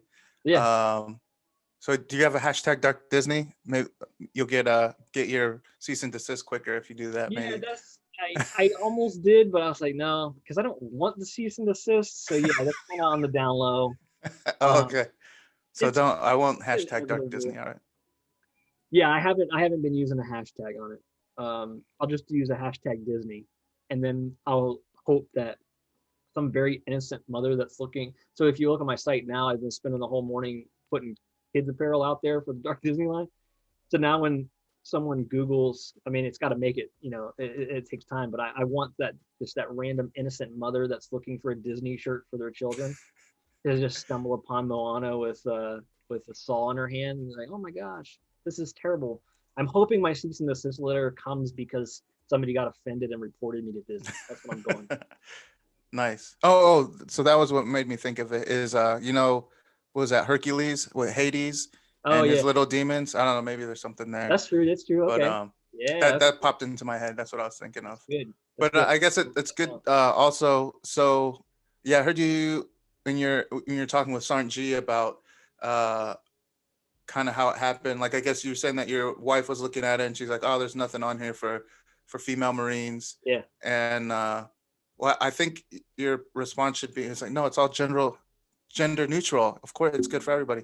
But uh, but that's how it started, right? So then you're like, oh, so then you started doing the dark Disney type things, Yeah. So and okay, I got you.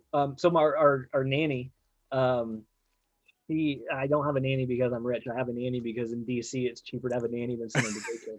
oh Uh, yeah, yeah, no, yeah, so she hooks up with this business to like dress up like Disney princesses and go do birthday parties and stuff like that. So she's always got Disney stuff and all this kind of thing. So when my wife's talking about that, that popped into my head, and I was like, okay, I think I can make this work.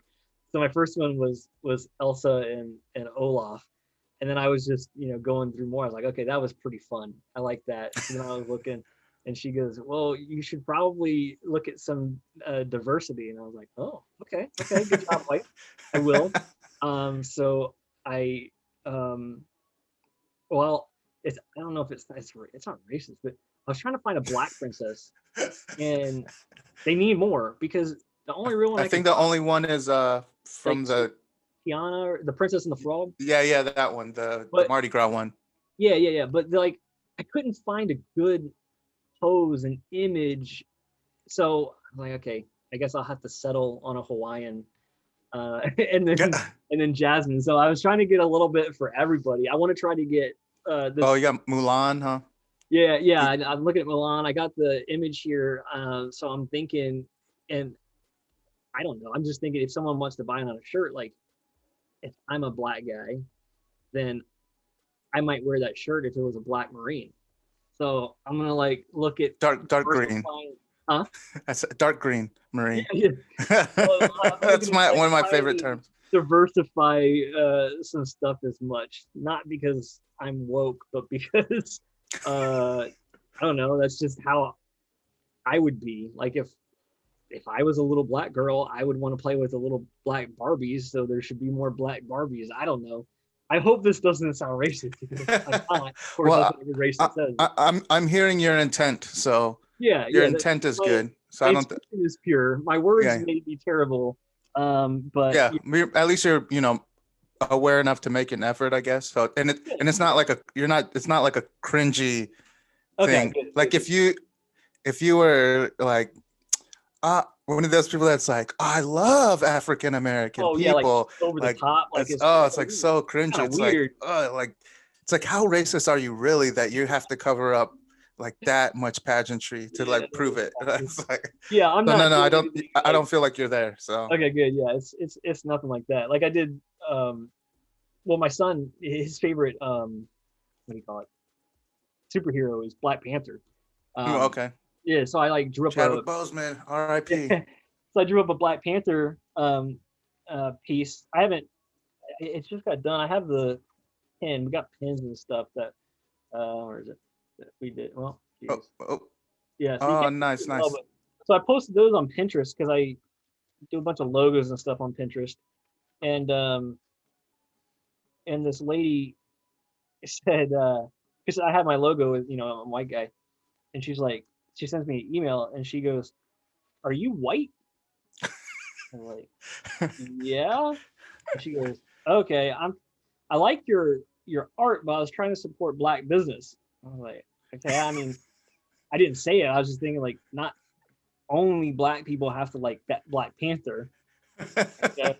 Yeah, that was the first time that I really like encountered something racial. It's Because like reverse white privilege. I guess I don't know. She ended up buying one. I was like, I'm sorry. I mean, I'm white. I was like, I didn't draw this because I'm trying to like reach out to black people. I said I drew it because my son likes Black Panther. And she's like, oh, that's so cute. I'm glad that you teach him about diversity. I went ahead and bought it. I was like, okay.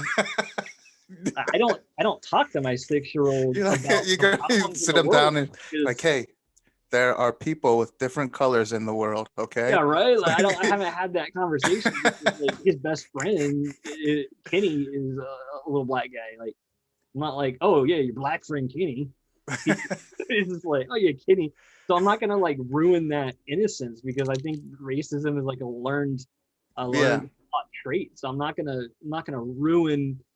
You know, I'm not gonna put those thoughts in his mind that somebody's different because of their color. And with my Right. art, I am intending to offend everybody equally. So I Yeah. don't.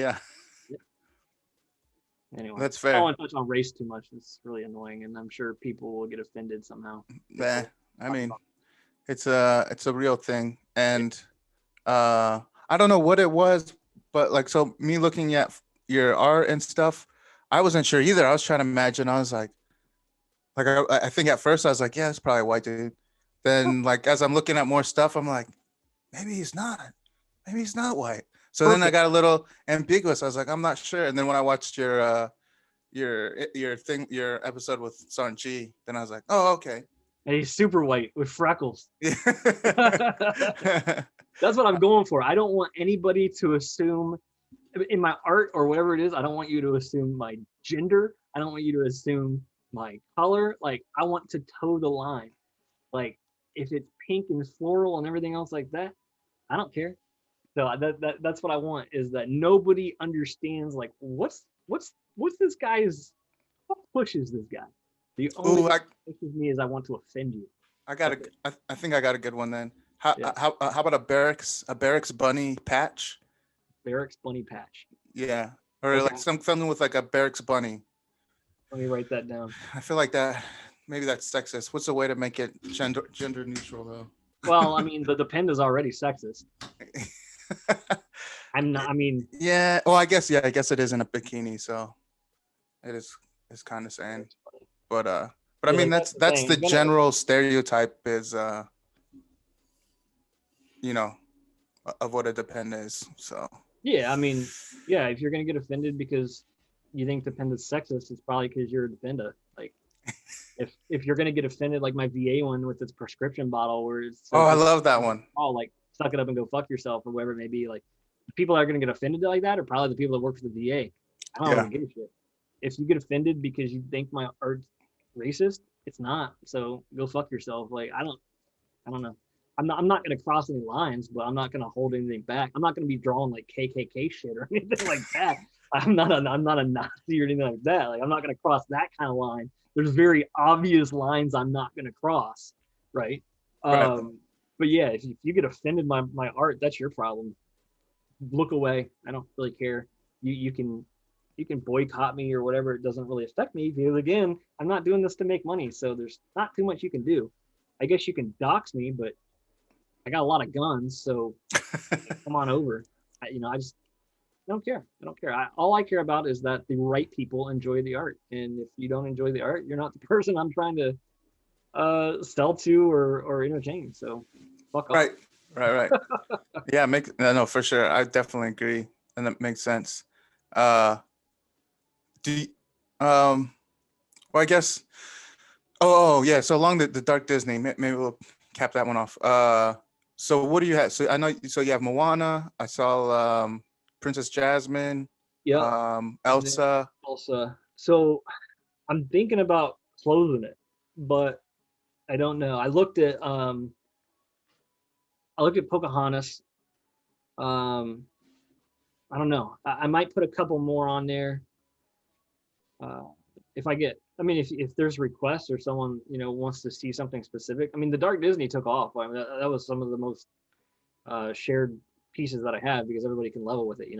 A lot of the Right. like original art, people enjoy it, but it's not as relatable to with everybody. But yeah, the Dark Disney stuff, everybody was sharing that.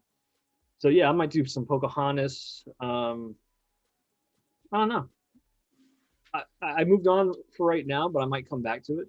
And I mean, if somebody wants more, then I'll give more. I don't want to.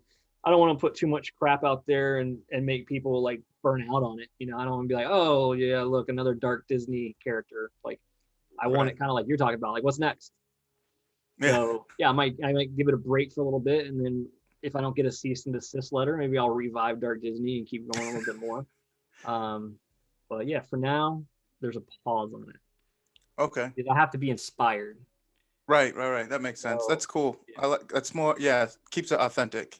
Right. Yeah. I don't. So that's something that I think happened with Terminal Lance is it became. I mean, it's still funny, but I think the expectation was there so much that they felt obligated to push stuff out. Which obviously, I mean, that's a business, that's a marketing thing. Like you can't let too much time go past without your next piece or something like that. You don't want to lose the people's interest. But Right. if it's not funny, don't send it out. Like I'm not going for the like the old school. I'm gonna sell you a CD and it's gonna have like one good song on it. Right. Like Right. I want all my shit to be epic. Mm. Now some of it's gonna be better than others, and that's fine. But I'm not going for quantity. So I'm going to try to drop one every Sunday. So like Wednesday I'll give a Mm. teaser and Sunday I'll give the art. But I'm not going to just draw because I feel the necessity to put something out. So if it's just not there, it's not going to come out because I don't want that thing, right? Right. Right. People Yeah. may not like it, but I want the majority of people to be like, yes, that's it. So like the one I put out yesterday, I wasn't even planning that one. I just was like, I got to do this. Like I stayed up till 1 o'clock Oh doing wow. that. I think I put on there this morning was the one with the 3M earplug lawsuit, right? So it's Oh yeah. Yeah. Okay. yeah, so it's a Ferrari. It says what the lawyers get, and it shows a beat up trailer, and it says what the vets get, and it's like a lifetime supply of 3M earplugs. Right. Um, so that just came to me. I stayed up till 1 o'clock in the morning, and it's been a bit of a hit. That's what I want. That's the impact that I want. So this week the teaser was a fight night type ad about Oh yeah. Yeah. Rambo is going in with Yep. the VA. Yeah. Yeah. So I like tomorrow that one too. that's Yeah. tomorrow that's going to drop. So I got the artwork's done. I got it up on the site for the shirts and stickers. So I'll activate all of it uh, tomorrow and drop the art. And I think people will connect with it. So it's kind of funny. It's Yeah. not a Yeah. Yeah. It's a good one. I like it too. But I yeah mean, so far I like them all. So I yeah. don't know. I guess I mean by the time anybody sees this, it'll be done. But yeah, Rambo did not in fact succeed. So yeah. Well, He's not dead, but he's not a lot. He's not feeling good. you know, yeah. Does Rambo ever die? No, that's the thing. Like, I'm trying so to I mean, think about the last everybody. movie. This isn't giving any secrets away because nobody's watching this live. Um, so he's in a wheelchair in front of the VA. Oh, this is for your. So Tomorrow's so is drop. it like a series of pictures or? No. So what I'm going to try to do is I'll drop the teaser on just kind of a hint on what's coming, and then Sunday will be the actual art. So it's not like a comic or anything. It's just a single photo. And then from that, I'll take out that silhouette or whatever and make it actually into the sticker or the shirt or whatever. Because I don't want to copy what Terminal Lance is doing. I'm not trying to imitate them. I'm just trying to, give the art a little bit of life to it. So the actual image is going to be Rambo in a wheelchair, but then I put the backdrop. So he's going to be sitting in front of the VA in a wheelchair, just kind of looking down the side, all depressed, and he's got a K-bar coming out of his neck, and there's blood everywhere, and it just says the VA said I'm okay. So so it's just kind of ironic because he lost to the VA. Like you can go into the VA with a K-bar in your neck, and it's still you're still going to pretty much turn you away as a whole. I don't dog the VA completely because they are helpful, but there is too much bureaucracy that they need to separate. Um, and so I guess the eggs would be that the K-bar is the Marine Corps knife, right? Right. So we give everything to the Marine Corps, end up getting stabbed in the neck with a K-bar by our own people. They treat us the worst sometimes, and then we go to the VA, who's supposed to take care of us, and they turn us away. So, yeah, it's a little bit controversial, but if you don't want to think about it, it's just kind of fun, and Right. yeah, I like it. So we'll see how it goes tomorrow. Could be the worst one I've done. We'll see how. We'll see what the public thinks in the morning. Yeah, no, that's cool. I'm looking forward to that. So, for so I guess that's what you try to do, come out with something weekly. I mean, from what you're saying, it sounds like you got like a million different things going on with this. So you're like Yeah. making merch, you're doing different art every week. Are you planning on expanding to doing more, or just kind of just seeing where it goes, how you feel? So I've only been at this for like less than 2 months. Oh, Um, really? Wow. yeah, yeah, it just Wow. kind of Okay. blew up a little bit. Damn. So initially, I was just trying to pump out as much art as I could just to kind of catch up. I didn't want there to just be like 3 items for sale on the site. Right. Now that it's a little bit more established, I'm actually getting sales, and I have a bit of a following, or whatever you call a bunch of sick, degenerate people. Talking about Codependence. Yeah. yeah, yeah, yeah, merry little band of misfits. Yeah. So now that I'm a little bit more established, then I'm thinking of more of like a routine, because I don't want to just completely, I don't want to flood everybody with a bunch of spam. I don't want to do it too much where it's just, oh yeah, look, it's another Broken Jarhead post. Right. So what I'm doing now is kind of breaking up the art with some memes on the page, trying to stick to military. But see, the thing is, they're overdone. I mean, their meme pages are a dime a dozen. So I'm just trying to find the most degenerative ones that I can find, which will eventually get me banned. But everybody's too scared. Everybody that creates wants a social media following, all they care about is the numbers, which, I mean, it makes a big deal or a big difference, but they are very careful not to do anything that's going to get them banned, because God forbid you lose your 15,000 followers. I don't really give a shit if I get banned. And so, because guess what? I can create another page. And so if it takes 6 months to get banned, at least I've been able to give 6 months worth of just disgusting memes and artwork until I get banned. And then I'll find other ways to do it. I'm in Reddit, I'm in all sorts of these different places as you get subscribed or whatever it may be. The bottom line is I'm not going to stop with the bannable stuff. Mm. Like one of the memes was this kid kind of laughing and looking like a maniac, and it Oh said, yeah. I yeah, did. the face I give the school shooter when he catches me fucking a dead person. Yeah. Absolutely terrible. But fucking hilarious. Yeah. So somebody's eventually going to report me, and that's cool. But I'm not going to stop doing it because I like making people laugh, and I've gotten a lot of comments and shares uh, and people contacting me saying this is hilarious, keep it going. Like I put on there, this is going to get me banned. I'm going to get banned eventually, and people are like, yeah, keep it coming. So yeah, so I'm breaking up the monotony of the art with memes and just kind of keeping it as fresh as I can and just having fun. And then the teaser, art piece every once in a while, something just pops out to me, and then yeah, one official, like, quote unquote official artwork on Sunday that will be a new product. So when it lands, you're going to be able to immediately go buy a t-shirt with it on, or buy a sticker, or whatever it may be. Patches are a little bit slower because they're expensive and hard to get. But yeah, as soon as it hits, you can go get t-shirts or whatever it may be. So basically, long story short, I'm just now finding a pattern that's working, or having more of a routine that is kind of defining my brand, if you will. So yeah,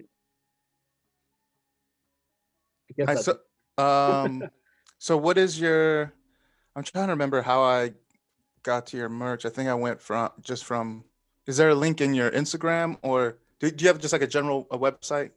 Yeah, so the Because obviously I website is, went to it, but I just can't remember what I yeah, it's in there. what I It's just did. brokenjarhead.com. So BrokenJarhead.com. Okay. that's really how all of this started. Is I just thought it was kind of clever because I'm broken and I'm a jarhead, and I was like, "There's no way this URL is available," and it was. I was like, "Oh well, I don't know what I'm going to do with it, but I'm going to buy it."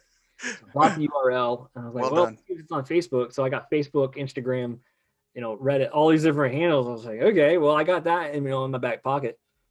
So first, I was just going to have like a art gallery, um, but it just kind of snowballed into this. So yeah, brokenjarhead.com. And then everywhere is at Broken Jarhead. So I was pretty lucky to get all those handles. But yeah, it was in my Instagram description, and I I started acting like a young person and started hashtagging, and I didn't Yeah.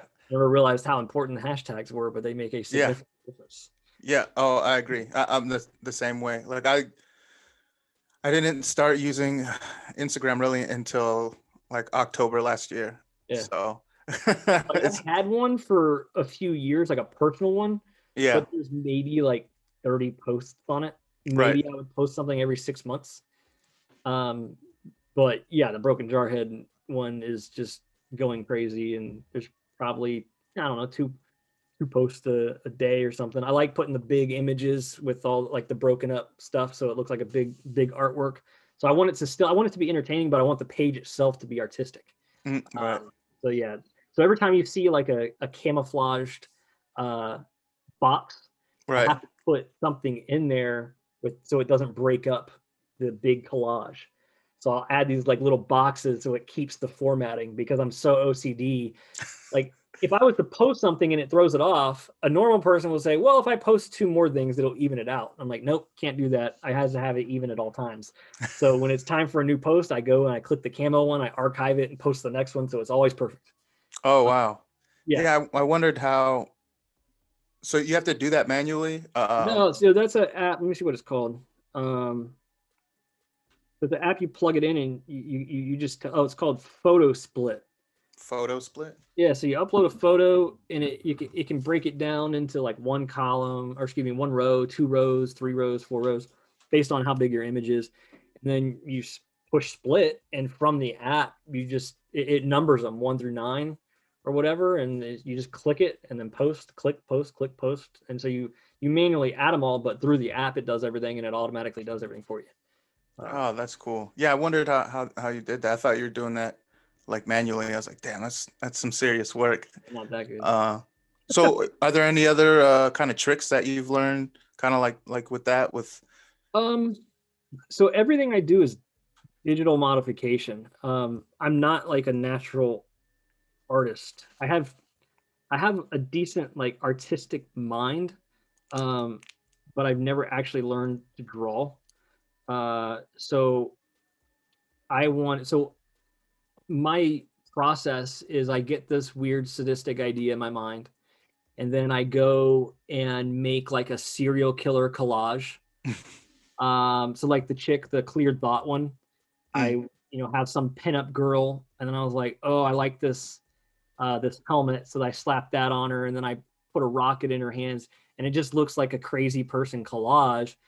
And then once I figure out what I want to do, how I want it to be, is I start taking all that and tweaking things, and I'll draw like fingers and different stuff, especially when you're like looking at wrapping around guns. I don't want it to just be like this and there's just a gun in there. Like I want it to look real.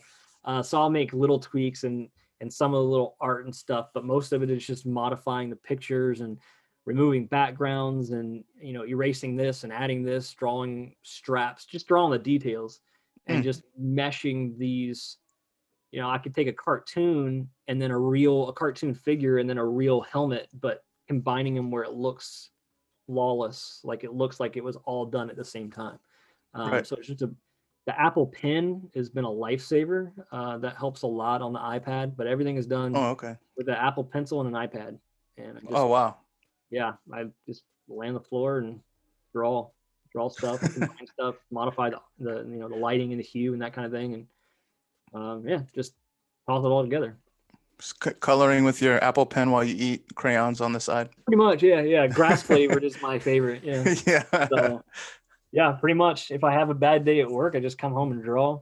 2 hours will go by like it's 5 minutes. But I got two kids, so you Mm. know, my son has an iPad because I'm a terrible father, and so we'll both like lay down on the ground and he'll do his little iPad and watch Roblox or Minecraft or whatever Oh, stupid video nice. that the kids watch, Yep, and yep. I'll do the cool stuff and make weird sadistic artwork.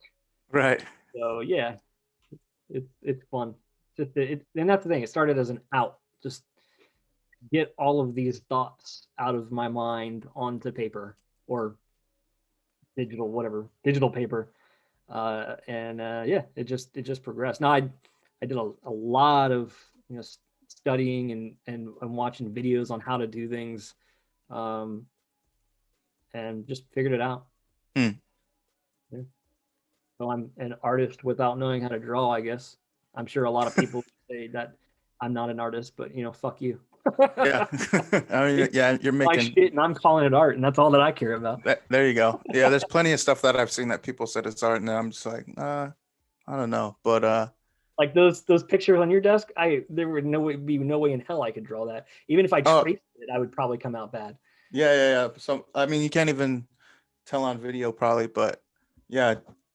And I wouldn't believe it except for I've seen him, my buddy that drew these. I've Yeah, seen he like be in the, what is that called? Like the common area on yeah, like Saturday and Sunday or whatever, just in the yeah. morning, just fucking starting and he starts drawing. He doesn't like he grids it out and then pencil marks he does it. Like I Yeah, gotta perfect. see if that guy's still around. Yeah, it looks good. Yeah, I had a Get buddy back in up with him, college but that was an artist, and he was taking graphic design. He drew this Lamborghini with nothing but straight lines, and I was like, "There's no way in hell those are just straight lines." And when you got what? really close and looked at it, Oh, really, where you go? yeah, so it's just like straight line, straight line, straight line, and so it eventually takes curvature. It, Wow. there's some, I'll now that I'm on Instagram, I'm become like a Gen Zer, and so like at night, my wife and I lay in bed and watch because I'm 34, so it's not really the cool thing to do at my age. We're usually doing crossword puzzles at my age, but we'll sit in bed and watch like the IG reels. There's like some freaking amazing people in this world. Like Oh yeah. all of the shitty stuff that's going on in the world and everything, and how they pit Americans against each other and all this. Yeah. You just sit and watch IG rails. Every race, every age, there's just amazing people doing amazing things. Like it's very refreshing to just watch general random people doing cool dances and all sorts of shit. Like people are amazing. Yeah. Yeah. I agree. And I think also with the reels, it kind of depends on what you look at because of the Well, that's true. then it'll feed It can that. take you down a So I dark path. guess yeah. We stick with like dancing videos and pet videos and Yeah, you can't go wrong the, with pet the videos. one that gets me, I don't know why, but I can't stop watching these stupid things. I don't remember what it's called, but it's some like Asian dance where it has my wife watches it as well. It's like this girl with this like little skirt and the little beat hits and then they swing back and forth. I don't remember what it's called, but Sounds like K-pop, like it's Korean something like that. But I don't know what it is with these stupid or little porn. dances. Either K-pop or porn. It's borderline. But yeah, it's like the same thing over and over, and I just sit there and watch it. I'm like, I don't know why. I can't explain to you why. Like it's very simple. But yeah, I've gone like off the rails with the reels. Off the rails with the reels. Off Yeah. the rails with the reels. Yeah. So yeah, people are amazing. Agree. Well, so I know you said you gotta get off pretty soon, or Yeah, the kids will be getting up from the nap. okay. Maybe this last question then. So is there like I know you said you kind of work on whenever you feel inspired and then you do something, but I guess maybe not so much from the art side, but maybe logistically, is there something that you're working towards or trying to do next, or maybe some kind of progression that you'd like to get to or that you're curious about that you're not at yet?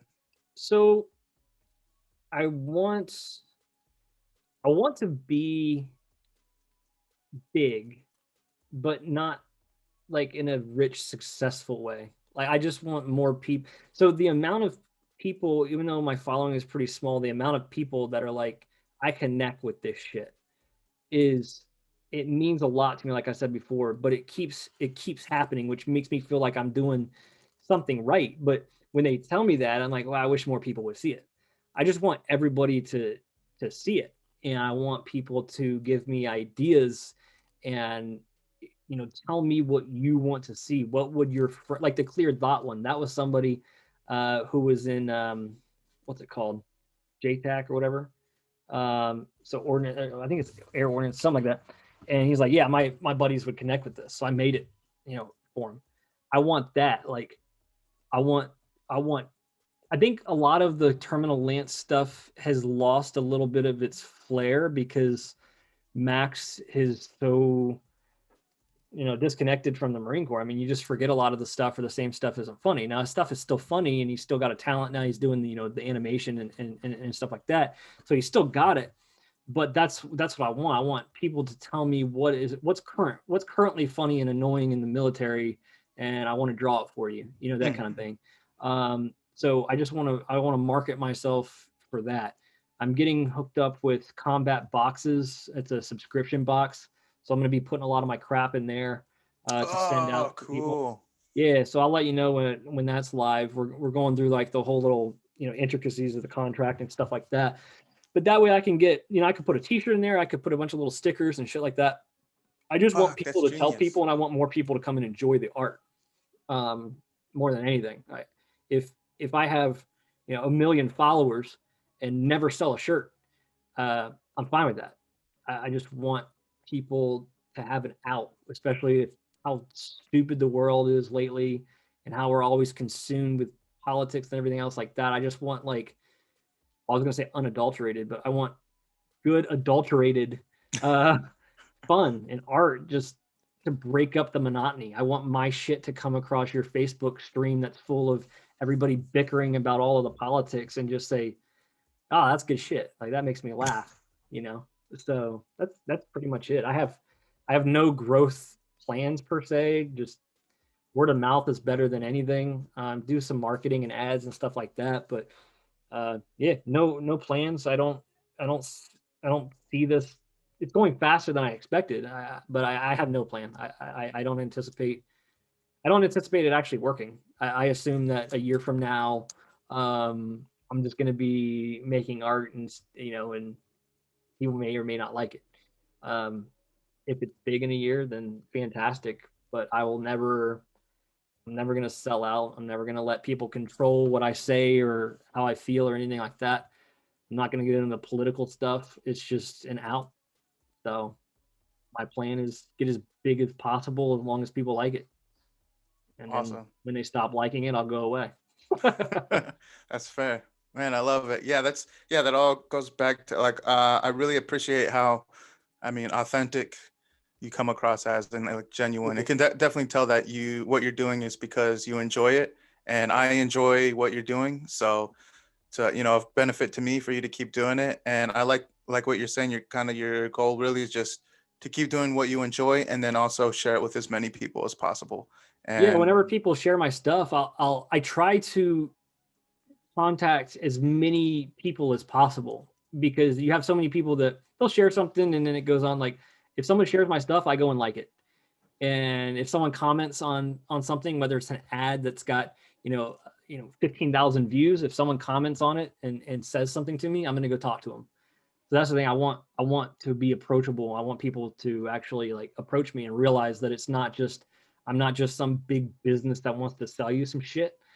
Like I'm a person, and I just want you to be happy, basically, as mushy and yeah. No, that's good. Love it, man. I think, yeah, that's good. We can end it there on real positive note. Yeah, and in the spirit of getting more people to see your stuff, well, go ahead and say all your socials and all your info. Yeah. People want to get a hold of you. I'll sound all hip on IG. You can get me at Broken Jarhead, BROKEN JARHEAD. Had to make sure I spelled that right since I'm an idiot. Facebook, it's at Broken Jarhead. I have a Twitter, but don't go there because I don't use it. And then the website, that's where all the magic happens. That's just brokenjarhead.com. So Google Broken Jarhead, it'll take you to all my nasty shit. So Awesome. Love it. Well, then thanks, man. I really appreciated it. This was a pretty huge deal for me. Like I said, being able to see something like, hey, this is cool, and then get to actually sit down and talk. That you carved out a little bit of time to talk to me about it. I appreciate it. So yeah, I mean, in the future, if I can do anything for you, let me know. Maybe we'll do this again. I'd love to, and I'd love to see where your art's gonna go. Definitely gonna be ordering some more stuff for sure, and passing it around. All right, sounds good. All right. Well, that's it. All right, brother. Take it easy. All right. All right, bro. You too. I'll talk to you later. Yep. All right. Bye.